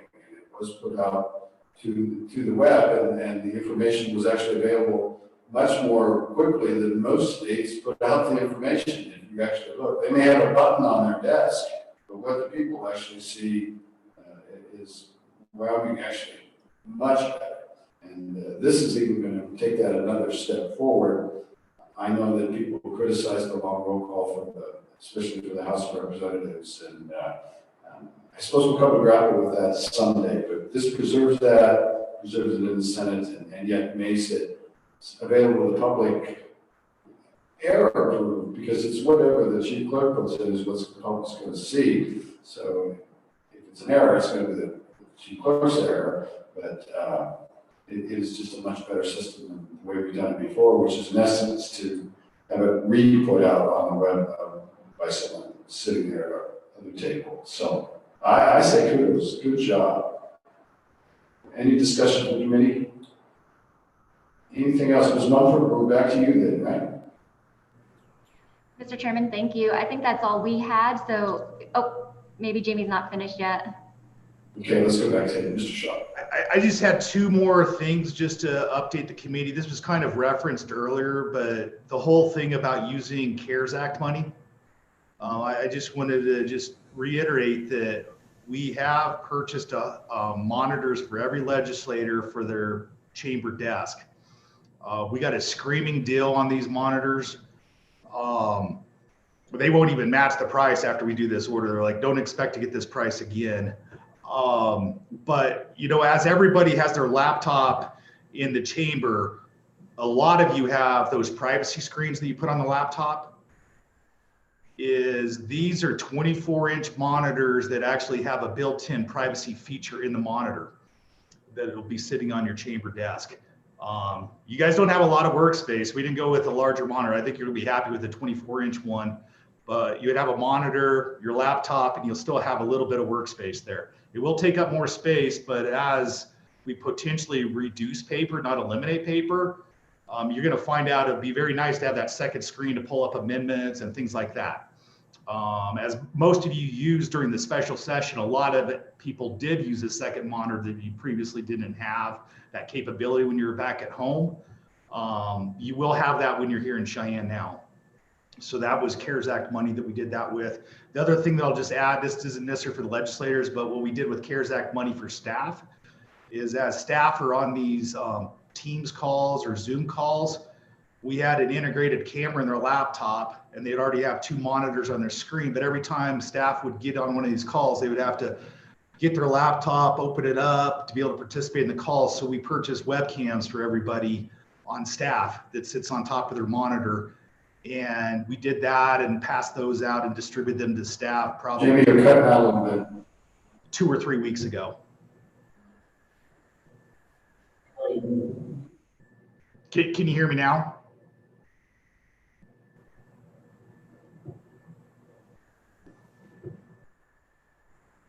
Sorry. For whatever reason about your last minute, we didn't get to begin choppy. Mr. Chairman, can you hear me now? Yes, but we didn't get your last minute. Just real quick, we just purchased webcams for everybody on staff. So it'll make it easier for them to participate in video calls with other staff members or legislators. Okay, great. Thank you and good job. Questions for Mr. Shaw? Anything else on your plate, Jamie? That concludes the items that I wanted to bring up to the committee. Okay, Ms. Mumford, to you, anything else on your plate? Thank you, Mr. Chairman. I believe that's all we had to present today. So if the committee has any other questions, we do have our task to write that recommendation to Management Council on some additional IT projects using CARES Act funding, which we'll work with the chairman to get that approved and sent to Management Council. Okay. Mr. Director, I think you're good. You bet, Mr. Chairman. Okay. So we kind of wrapped up most of the business. We have time for, of course, for any public comment. Is there any public comment? Do we know of any public comment? Anybody know? We have no one here in person here. So any comments from the committee and Senator Steinmetz, this would be an appropriate time for you to discuss some of the talk at the Appropriations Committee if you wanted. I'm not sure if you want to do that. You're welcome to. Sure. Thank you, Mr. Chairman. So yesterday on appropriations, we were discussing many of the IT projects and the consultants that we have hired to go through all of our IT services and our subscriptions and all of that. And they were talking about creating a permanent committee to deal with that, a home committee for those types of issues. And I just mentioned that possibly this committee could help out, at least in the interim, rather than try to create another committee. There's a lot of work there, and it feathers into our legislative processes and all the systems that should be trying to be integrated across the state from Department of Enterprise Technology Services. And so that was just something I said maybe we could help out with. I don't know if you guys are up for that or not, but some of you seem pretty techie, and I just feel like we have a great team that figures out a lot of things for us. I would hate to see the other systems not integrate across, and they're probably already all on top of that. But they were looking kind of for a committee to help with that, and rather than stand up a brand new committee, I just mentioned that it was something that another Representative Olson had mentioned. And so that was just something I brought up. I don't know if you guys are game or not. I know I'd have to go through a lot of vetting and management council and things like that. But as we move forward with more and more technology in our lives, just as COVID has brought us, they're looking at a possible, we just have to address that however we choose to do it. So thank you, Mr. Chairman. Thank you, Senator. So I'm not sure if you know about the gist of that, but it involves, the state has an enormous IT budget and all these different agencies and coordination, and it's like us times 10, maybe times 100. And I think Senator Steinmetz was in hope that we would maybe provide some leadership in that area. I think I have my personal thinking about that, but I'd be happy to hear from anybody else first. Happy to hear from anybody else. I'm a little scared of that because, first off, we're a select committee. We focus internal to in the processes, which I think is a big job. We don't do enough. There's actually more that we can do. But we do have some wonderful experts on this committee, and perhaps that would work. But I'm hesitant to take what this committee does and have an external focus, at least outside of the legislature, and look at things in other agencies and try to evaluate their plans. I feel like we are up to here, basically hanging on to what we're doing. And then I take it one step further and I think, well, who would support that effort? Because we'd have to have staff to do that. We have the same staff here that, of course, are capable of doing that, but they have their plate full providing IT services and all of this transition for the legislature. And I would hate to spread them thinner by having, in essence, take this group of people and try to apply thinking across the state government to evaluate to bring back to the Appropriations Committee some thinking as to the directions that are going on. I would worry that we would lose focus on public involvement, transparency, things that we are so concerned with. That is my 2 cents. I didn't need to go first, but I didn't see anybody else. So, and other thoughts? Representative Wilson. Thank you, Mr. Chairman. Just bringing up one thought. I recall maybe about 6 years ago, former Representative Dave Zwanitzer made a proposal at the beginning of session to rename the Transportation Committee, Transportation Technology and Veterans Affairs, or something along those lines, under the thought that the Transportation and Military component really wasn't all that time consuming, and that might be a place to add technology to an already existing standing committee. I believe it, to my recollection, it passed the House, but we couldn't get concurrence on the Senate side at that time. And certainly the expertise for those topics is maybe a little bit different, but we all of us come on to the legislature with expertise in a limited number of topics and have to expand our brains. So I just bring that forward as something that was brought up several years ago. But I do think the whole idea of frankly having technology have a home committee rather than having appropriations be kind of the only place where we think of a lot of technology. I've done some side work. I've been in my own kind of work group on cybersecurity and homeland security. It has a lot to do with that, but again, they run through appropriations, and they are certainly a capable committee, but we seem to be loading a lot onto a committee that could use the time for budget work. So just a reminder of what we had done in the past. Thank you, Representative Wilson. I forgot about that, actually.